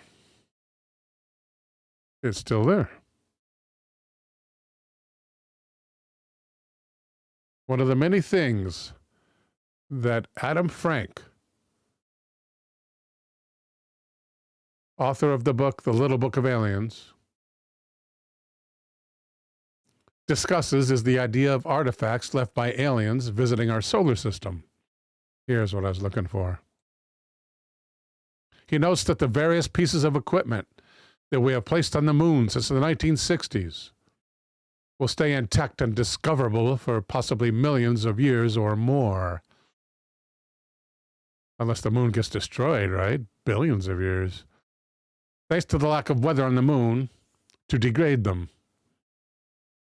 He then asks if aliens passing through our solar system if aliens passing through the solar system a long time ago left equipment on the moon, would we still be able to find it?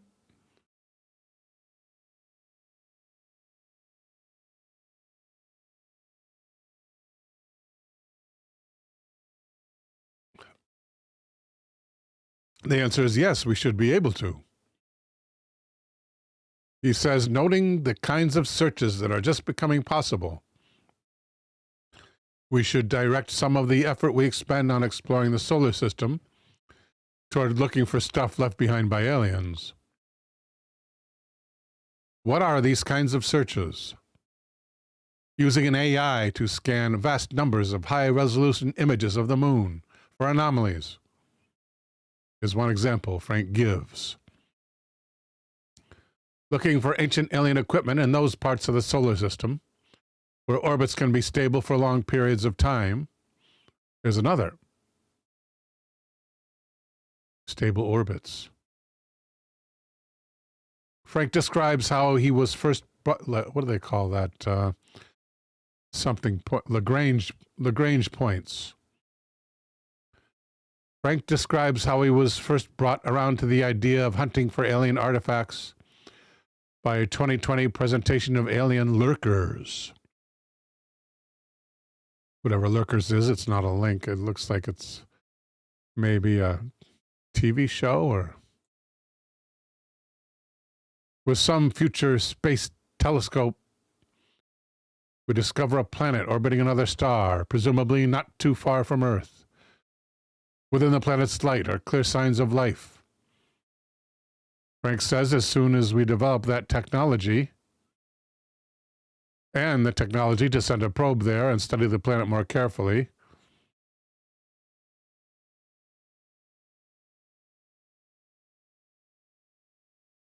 we would discover a planet, or we would discover, I don't know, I just tried to rewrite it in my head and I got lost. He writes, no matter how you think about it, SETI, the search for extraterrestrial intelligence, and the search for artifacts represent a viable stream of technosignature research. Thanks to rapid advances in our own technology, AI, and interplanetary exploration, the time to begin these searches in earnest has finally arrived. Yeah, why doesn't he start looking at the moon immediately with AI? Ooh, we have a link from Green Tea at reddit.com at artifact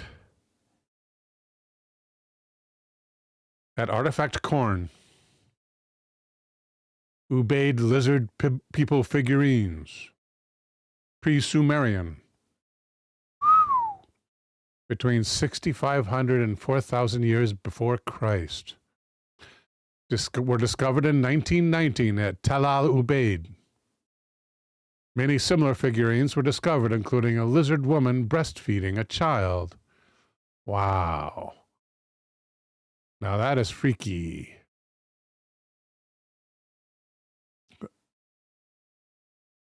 Why would they do that? Wow. T. Plateau reminds us that David Icke in his books mentions these lizard figures. Oh, it's at Reddit, so you get tons of comments, and it's mostly comments. From Augustus at the Still. Guy who sculpted these 7,000 years ago. Dude, check these out. It's like if lizards and people had kids and they were like lizard people. Awesome, right? And in response to Augustus, people in the past liked illicit substances as much as we do now. Or reply to that. That was from Sydney RFC. A reply to that from Statesman. Probably way more than we do now.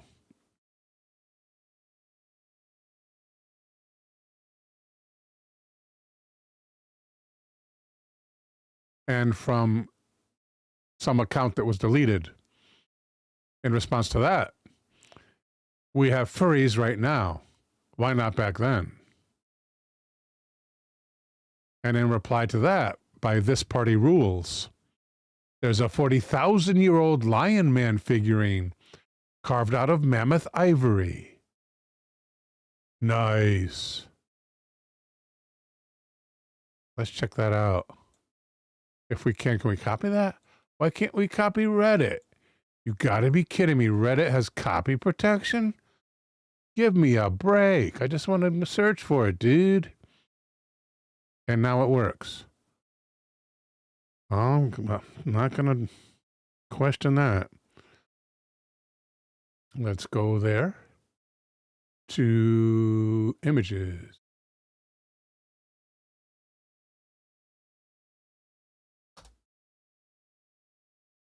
$40,000 years old.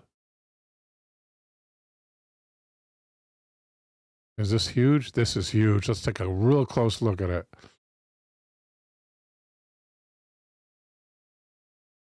Open in new tab.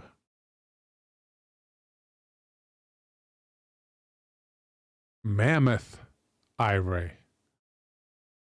The extinct animal the scientists want to bring back. Ivory. I wonder where they found this.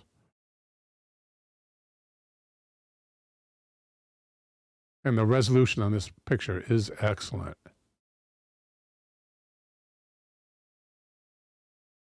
Really looking to be like a really accurate carving as well. Most of these imperfections being from age, I imagine. That looks exactly like the head of a bear. Not being representational like the Ubaid figures. A bear standing on its hind legs, and look at that. That's got to be accurate representations of the paw, right? Of the paws. Especially the one that's the lesser degraded one over on this side. The right side of the photo. Wow. Almost as if they had dissected them and knew the muscles and stuff. And the feet, too. Bare feet, definitely. Wow, incredible. Take a green tea. Next up is at 3 minutes past the hour. And by the way, folks, we're going to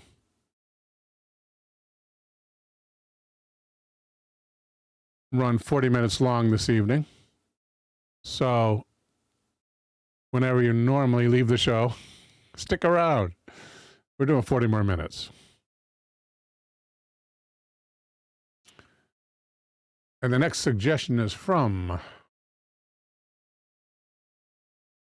I believe, Takahama Olsen 2, also known as T Plateau.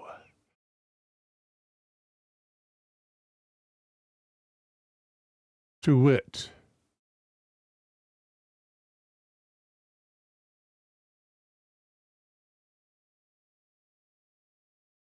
Father John Vraniak, not Brainiac, Vraniak.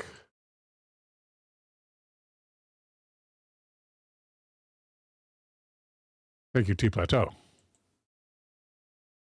Oh, that was pictures. We want him over here.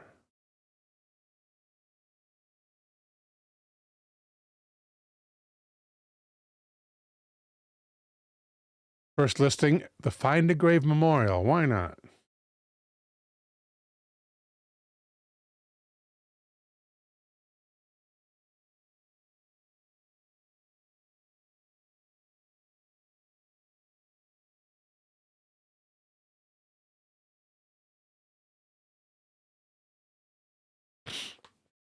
Reverend Father John A. Vraniak.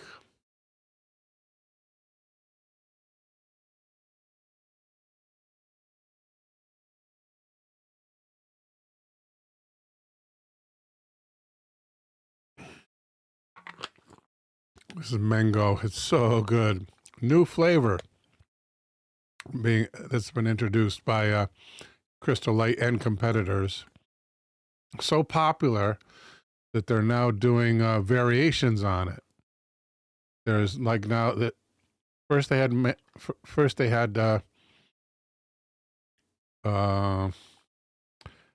some kind of mango tea mix, and then came the straight mango and the strawberry mango, and there's one other one, I think.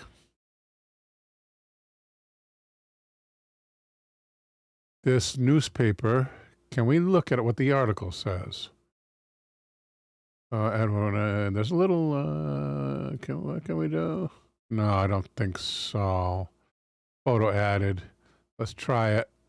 Oh, yes, we can. Still has hopes of finding priest after 4 years. Father W.F. Linek, a friend, continues search for the Reverend John A. Vraniak. 4 years ago, this month, the Reverend John A. Vraniak, and they misspell it here, do they? No, that's actually the correct spelling. A Slovak Catholic priest. T. Plateau says, do I need to come over there and teach you how to make proper juice?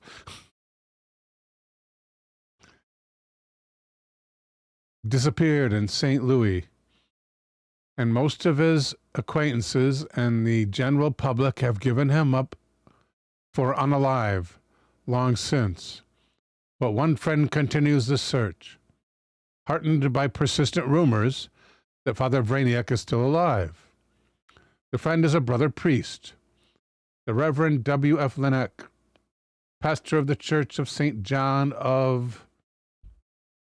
It ends with Epomuk. What town name ends in Epomuk? Ask ChatGPT AI. What town name ends in... Oops, I need a dragon as well. What town name ends in Epomuk?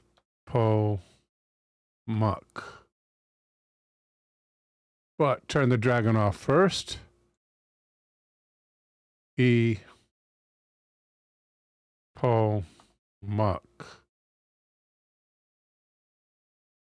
The letters.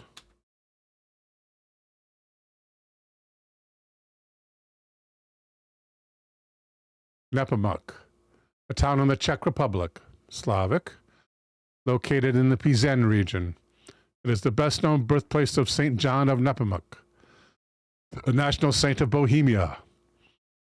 Gotta love that town, and one of the most prominent saints in Central Europe.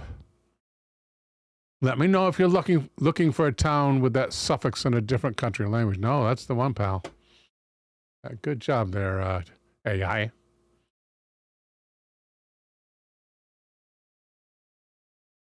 Okay, back to where's the grave, people?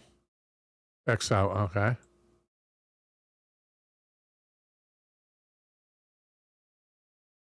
Normally they have like a picture of the grave itself, but I guess not here. No, it's an advertisement.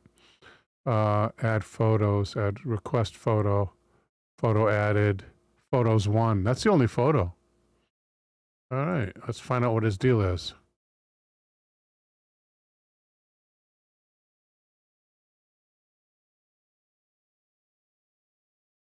True crime write-ups.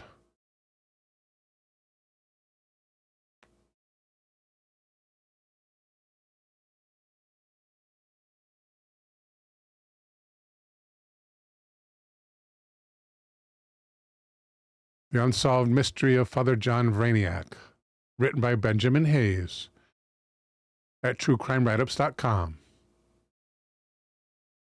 Oh, damn cookies. Necessary only.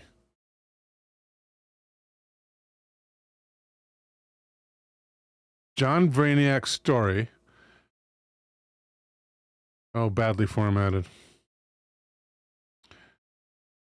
Begins like so many American immigrant tales of the 1900s. Born in Slovakia in 1895 to Joseph and Johanna Vraniak, he was part of a family that included 4 siblings.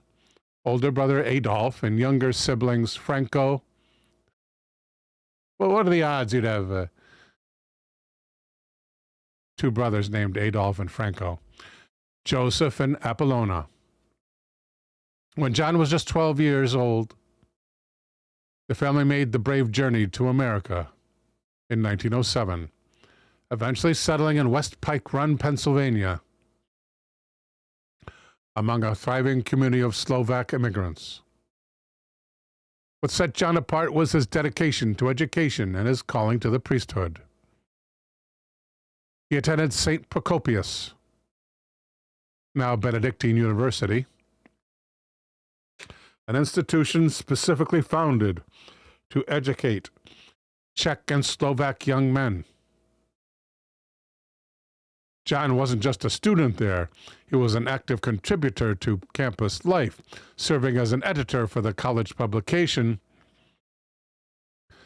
Studentska Listy.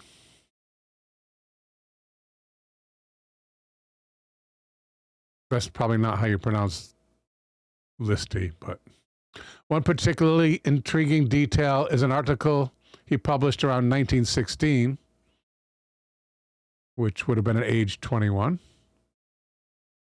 so as a student, with the roughly translated title, Roosevelt and the Ape Man in Theory.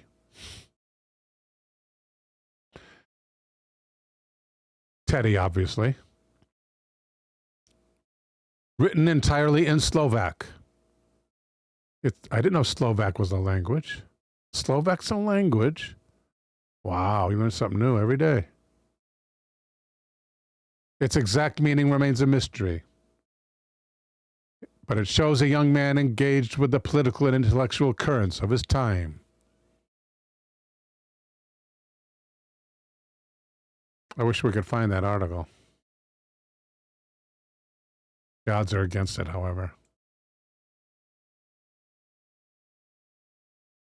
At 22 years of age, John had been appointed rector at Sacred Heart Catholic Church in Virden, Illinois. This was no small responsibility for such a young priest. But by all accounts, he embraced it wholeheartedly. Those who knew him described him as cheerful, brilliant, utterly devoted to his calling and community.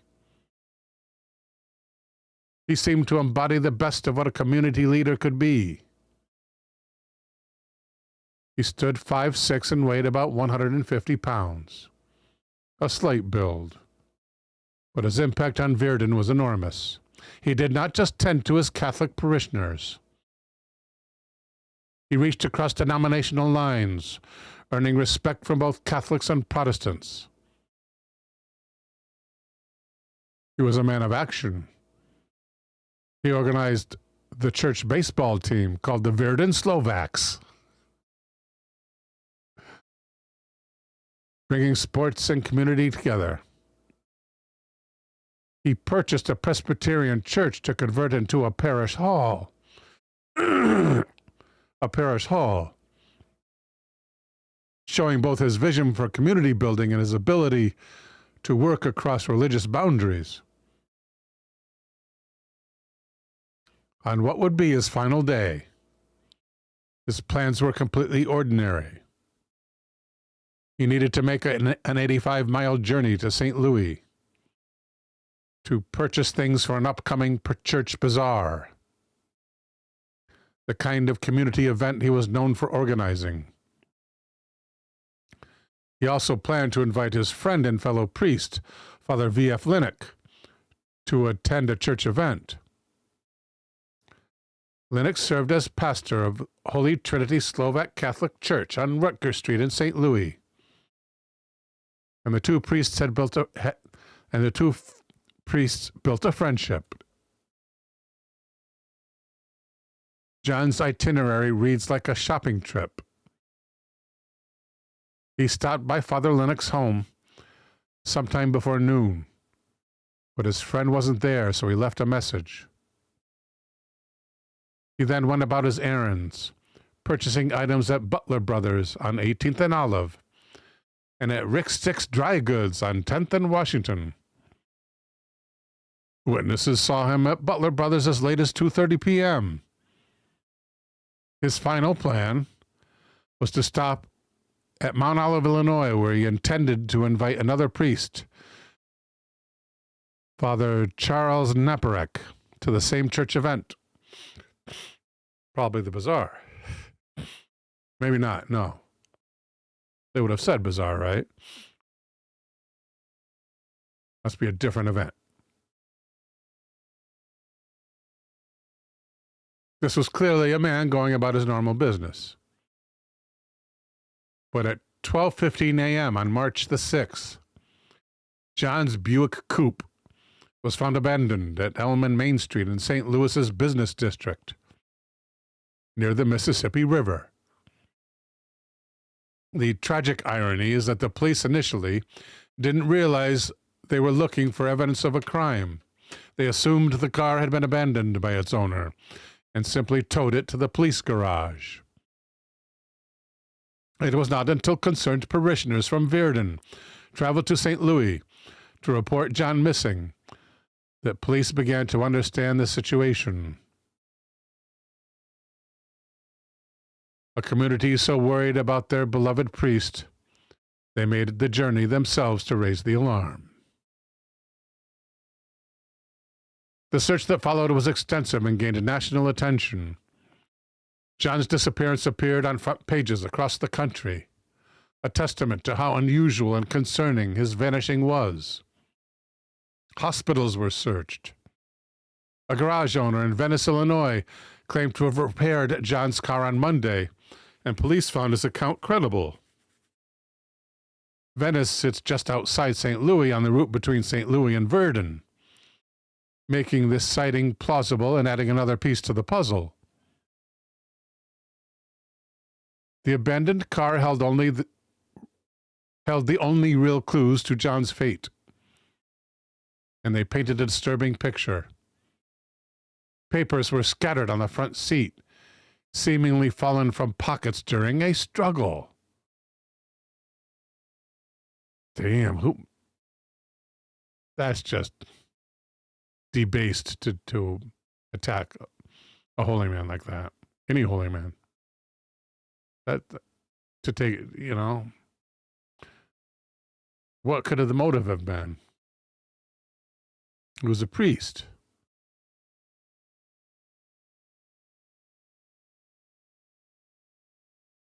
Among them was a bill from the Catholic Art Association for rental of a film called The Victim. Ironically, a movie about a priest searching for an unaliver who had unalived a poor family's father by throwing him off a bridge. Most chilling of all was a phrase scratched into paint of the back seat. "We won," in 6-inch high letters. The car's undercarriage contained corn stalks and wheat, suggesting it had been driven through fields. There's so much detail about this. You'd think it's a cold case that verges on a solution. John's St. Christopher medal had been pried off the door where he had attached it.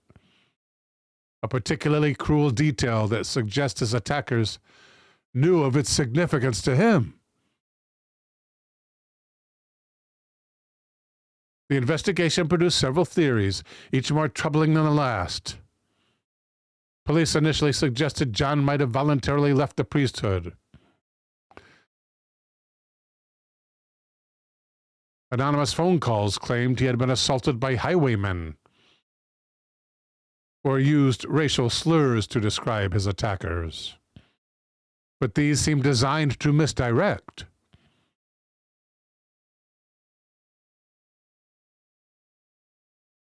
Perhaps too bad they couldn't be tracing calls back then. Perhaps most disturbingly, John's own brother Joseph claimed to have heard from him and said he was being held by an organization.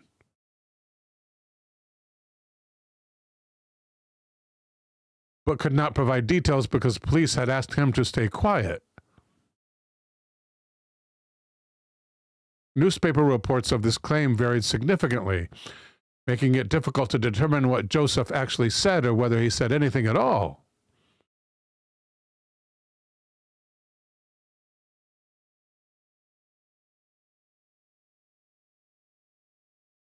The most credible theory centered on Andrew Rolando, a man with a documented hatred of Catholics, already wanted for unaliving another priest, Arthur Belknap. Rolando supposedly wrote letters to a girl in Verdun and may have visited the area.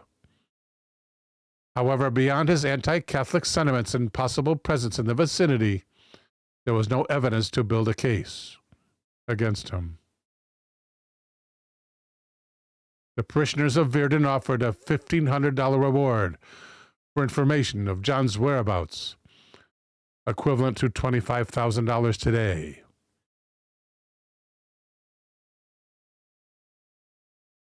Search parties combed the area between Verdun and Venice, and there were plans to contact the Illinois Attorney General to help with the investigation. Plans to. This would make a good topic for a book. Are there any books on this case? Only AI would know. Is this copyable text? It is.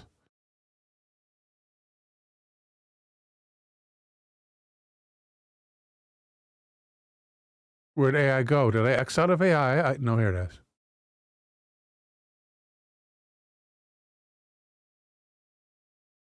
Has there been a book written about, paste that in there, the unsolved mystery of Father John?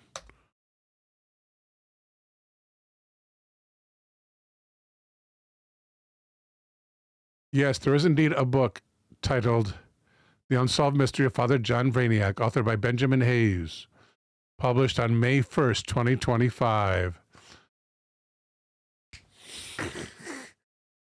It covers the life, disappearance, and mysterious circumstances surrounding his vanishing in 1923.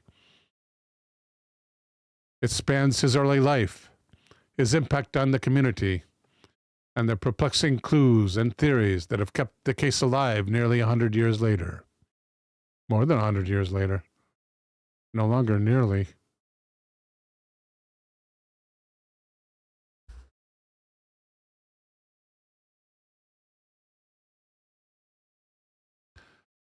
That's not nearly 100 years later.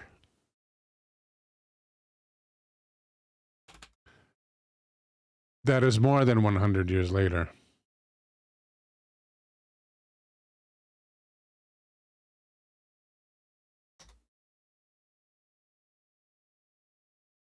What do you got to say to that? You're absolutely right. Good catch.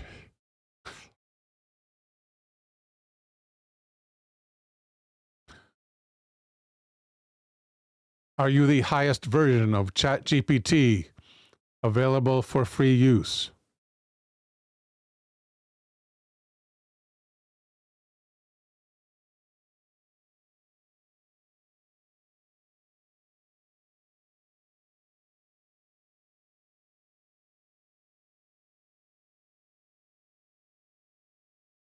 Yes.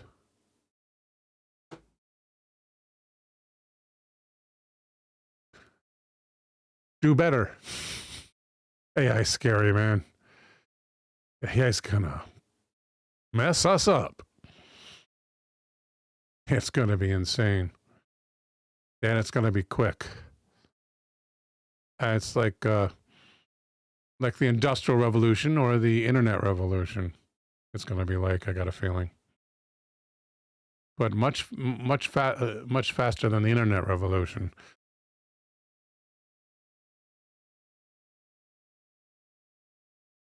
Where were we?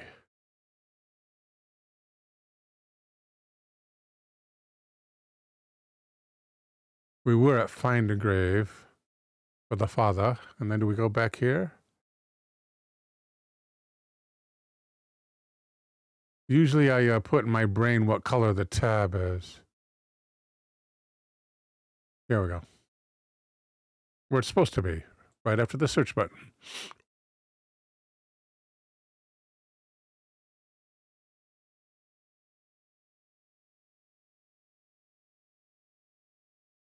Why this case still matters. In our current era of true crime podcasts and cold case investigations, his story deserves to be remembered. I don't know, with all those clues, I mean, where the car drove, and I bet there's an answer out there.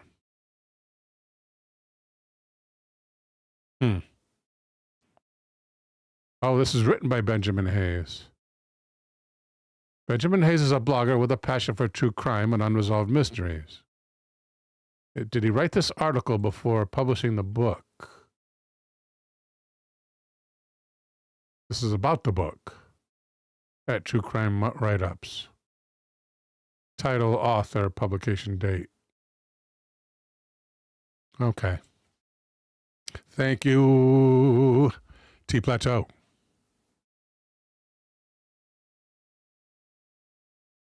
And at 27, I lost my pen, 27 minutes past the hour.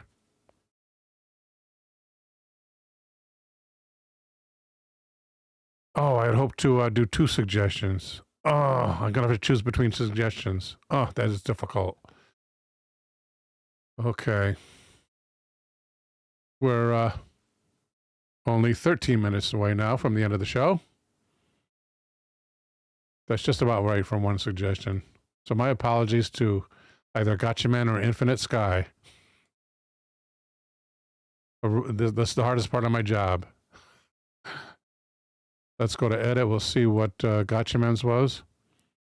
A house found floating in the ocean. That sounds pretty good. Extra odd flotsam, he says. Flotsam, he says. That was probably during the sometime during the cargo story. And then from Infinite Sky, we have the Seneca Lake Project. Okay, oh, it's just a picture. Oh, thank you, Gotcha Man. From Infinite Sky.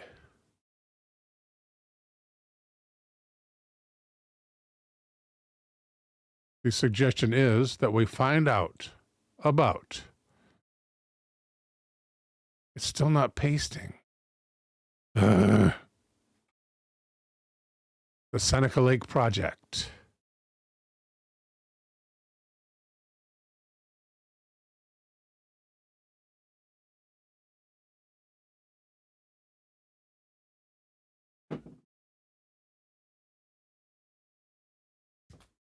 Ooh, what lies beneath the American Canal Society?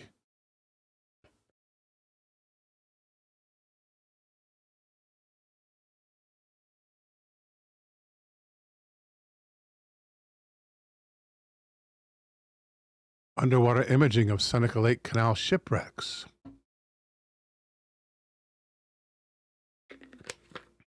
Thank you, Eldergrown.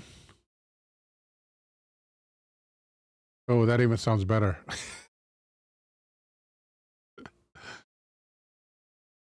Seeing as Infinite Sky, if you would excuse me. Indian Lake Project, he says.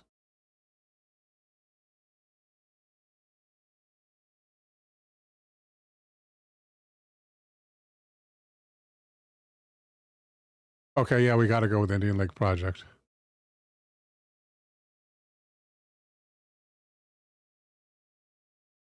And I will save that, Elder. Thank you very much. This in an episode upcoming. Strange radio pulses detected coming from the ice in Antarctica. Hell, I may even do it. That looks really good. Thank you, Elder. But first, Stranger Than Fiction. Indian Lake Project, Indian Lake Watershed Project. Light 98.7. There we go.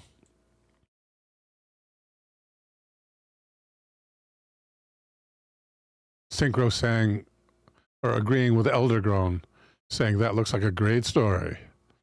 Yeah, we can do that too. What the hell? It's been so messed up. We'll do 2 short ones instead of 1 long one.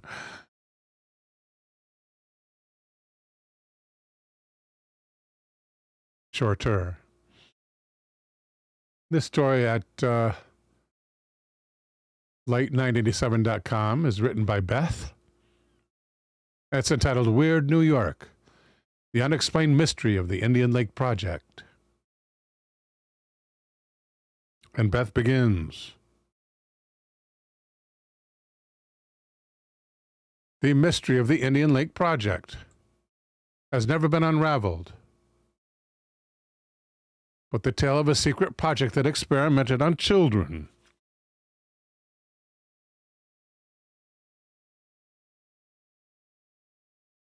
In a small hamlet just 90 minutes from Utica is the Adirondacks' very own conspiracy theory. I've lived in New York my entire life, and in upstate New York for the last 20 years. And I had never heard of the Indian Lake Project until I stumbled across a mention online. Indian Lake is a small town in Hamilton County. Population 1,352.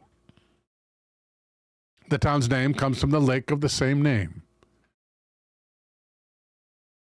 which is inside the town. It's such a small place, there is not even any stoplight in the town. Really? I'd like to verify that. At Google Earth.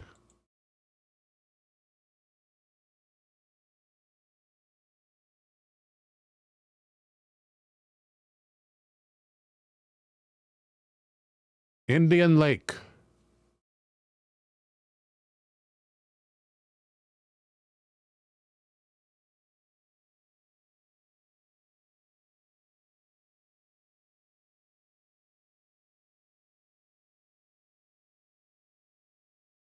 That is a small town. There's Adirondack Lake. Where's the Indian Lake? It said it was in town. Maybe it means in the township. Where's Indian Lake? Adirondack Lake. Lake Abenaki. Sounds like an Indian name.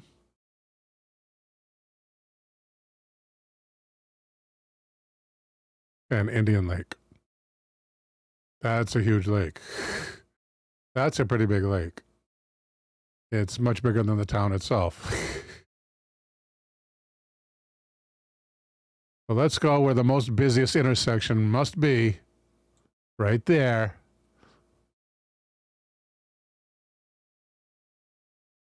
I think I've been here. I don't see any lights from above, but the busiest intersection is either got to be here or here.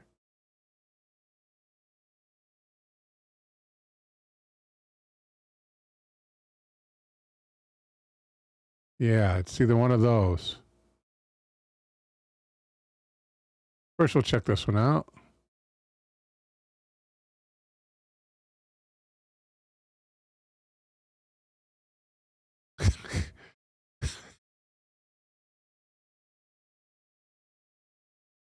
Telephone wires, right? We'll have to look for the wires. No traffic light wires. No traffic light wires. Only telephone wires. All right. And escape. How about down the street, pal?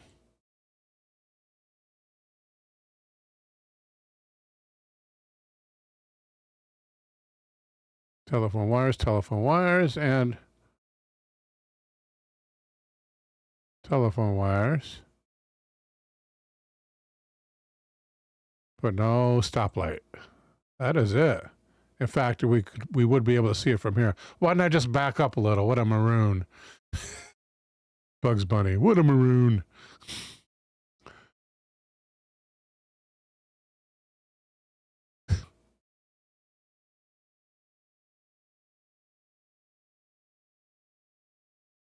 Tell by the wires.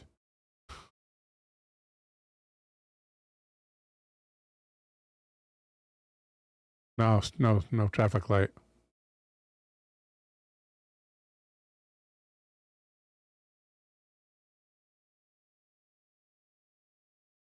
The story starts with a blog post by a man who says his name is John.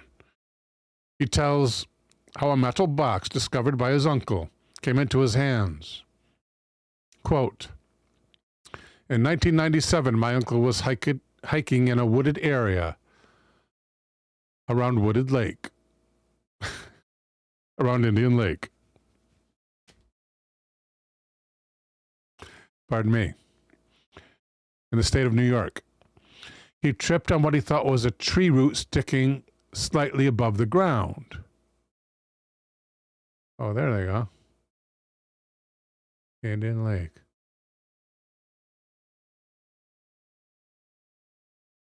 These photos and films, along with subsequent discoveries, are evidence of U.S. government experimentation, known as the ILP, or Indian Lake Project. Quote, in 2002, my uncle unalived. This box was given to me shortly before he passed away. Wait, is that what he found? What? Oh, that's the metal box. I totally forgot about it. I usually don't do a over a 2-hour show. Sorry, guys. Here's the box he found. The box had no lock on it and was easily opened. Inside the box, my uncle found 21 water-damaged photos, 3 8mm home movie reels, and various other documents. These photos and films, along with subsequent discoveries, are evidence of the ILP, the Indian Lake Project. Quote, in 2002, my uncle unalived. T. Plateau says, you could take a day trip up to Indian Lake. Yeah, I could. It's a long haul. It'd be a long haul. It'd be a couple hours, but I could go there.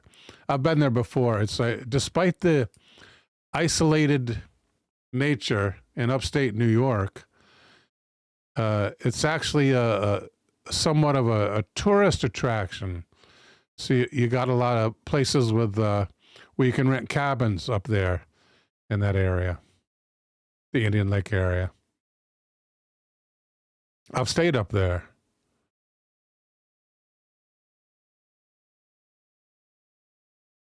Don't do that. Do this.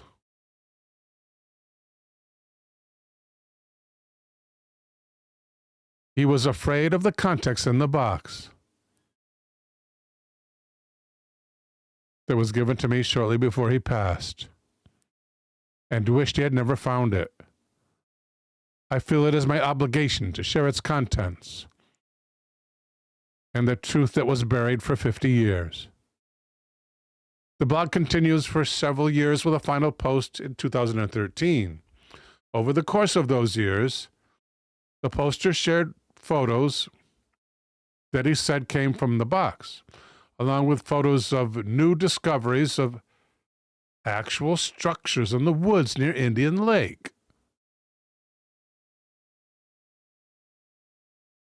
Like any good conspiracy theory or completely true story, the mystery links to completely real CIA projects called Artichoke and MK Ultra, which were connected to alleged experimentation on orphans. Really? ChatGPT, time for your opinion here.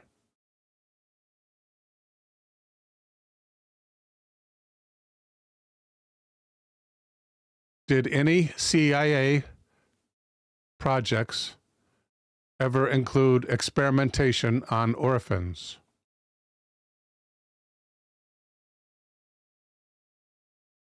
Yes. Jesus.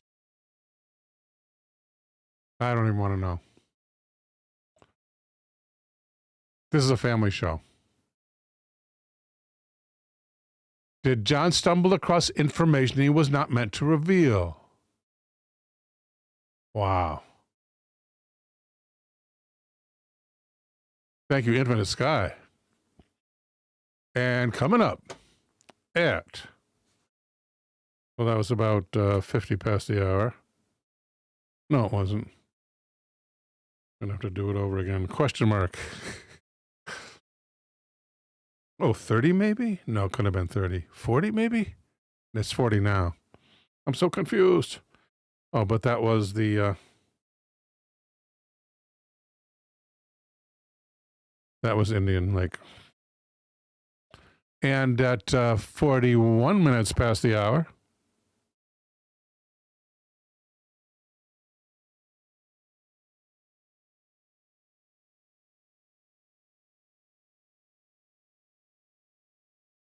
here at psu.edu is a story entitled Strange Radio Pulses Detected Coming from Ice in Antarctica. This suggested by Eldergrown. Expand. It's written by Marina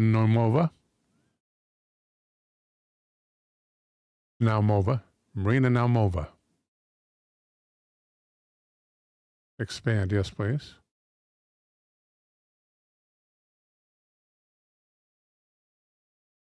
Caption reads, the unusual radio pulses were detected by the Antarctic Impulsive Transient Antenna, whose acronym is ANITA. A range of instruments flown on balloons high above the Antarctic that are designed to detect radio waves from cosmic rays hitting the atmosphere. Pulses coming from the ice. Reflections? And Ms. Naumova begins. University Park, Pennsylvania. A cosmic particle detector in Antarctica has emitted a series of bizarre signals, defying the current understanding of particle physics. Gotcha Man says, just go until you pass out.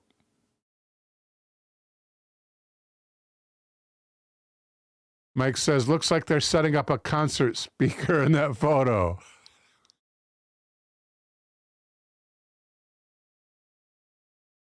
I gotta see the photo again. Yeah, right?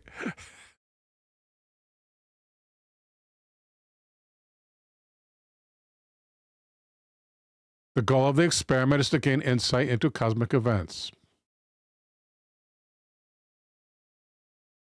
Expand. Anita was placed in the Antarctic because there's little chance of interference from other signals.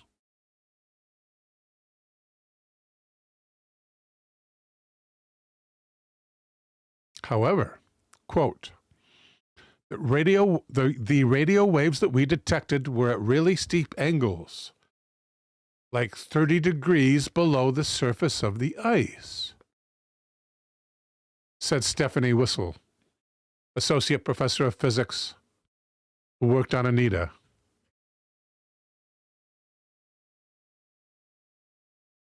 She explained that by their calculations, the anomalous signal had to pass through and interact with thousands of kilometers of rock before reaching the detector, which should have left the radio signal undetectable because it would have been absorbed in the rock. Whistle said, "We have no explanation. But what we do know is that they're most likely not representing neutrinos."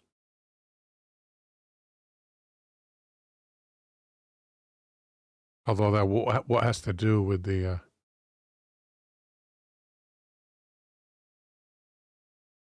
search for neutrinos, not representing neutrinos.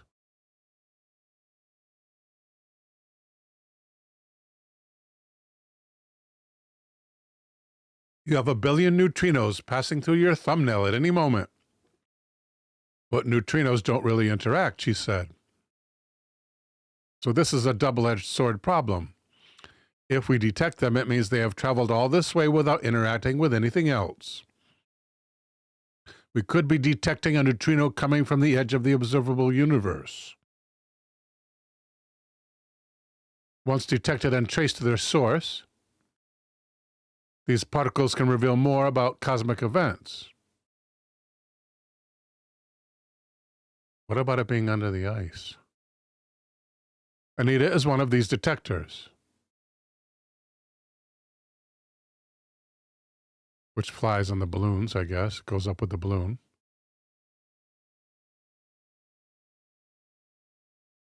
These things, blah, blah, by analyzing data, blah, blah, blah. Analysis revealed the other detectors did not register anything that could have explained what Anita detected.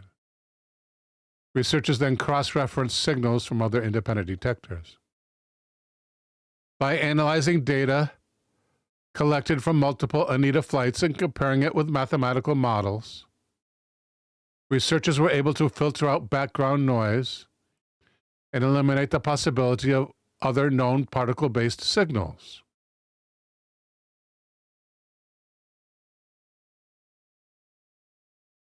Analysis revealed the other detectors did not register anything that could have explained what Anita detected, which led researchers to describe this signal as anomalous, meaning that the particles causing this signal are not neutrinos. The signals do not fit within the standard picture of particle physics, and several theories suggest it may be a hint of dark matter. A hint of dark matter? It may be dark matter itself. I better not yell, my neighbors are sleeping, I assume. Penn State has built detectors and analyzed neutrino signals for close to 10 years. Whistle says, "My guess is that some interesting radio propagation effect occurs near ice and also near the horizon that I do not fully understand, but we explored several of those and have found nothing of those either." None of those either. Just a sprinkling of dark matter, says Rhino Rex. Welcome to Telephoros Abraxas, who exclaims, "It's a night of magic." Thank you, Telesforos.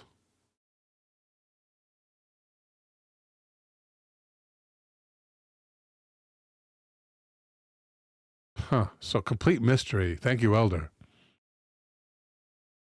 Don't forget, if you have not yet gotten the idea, don't forget to check out my upcoming Oumuamua episode coming this Wednesday morning.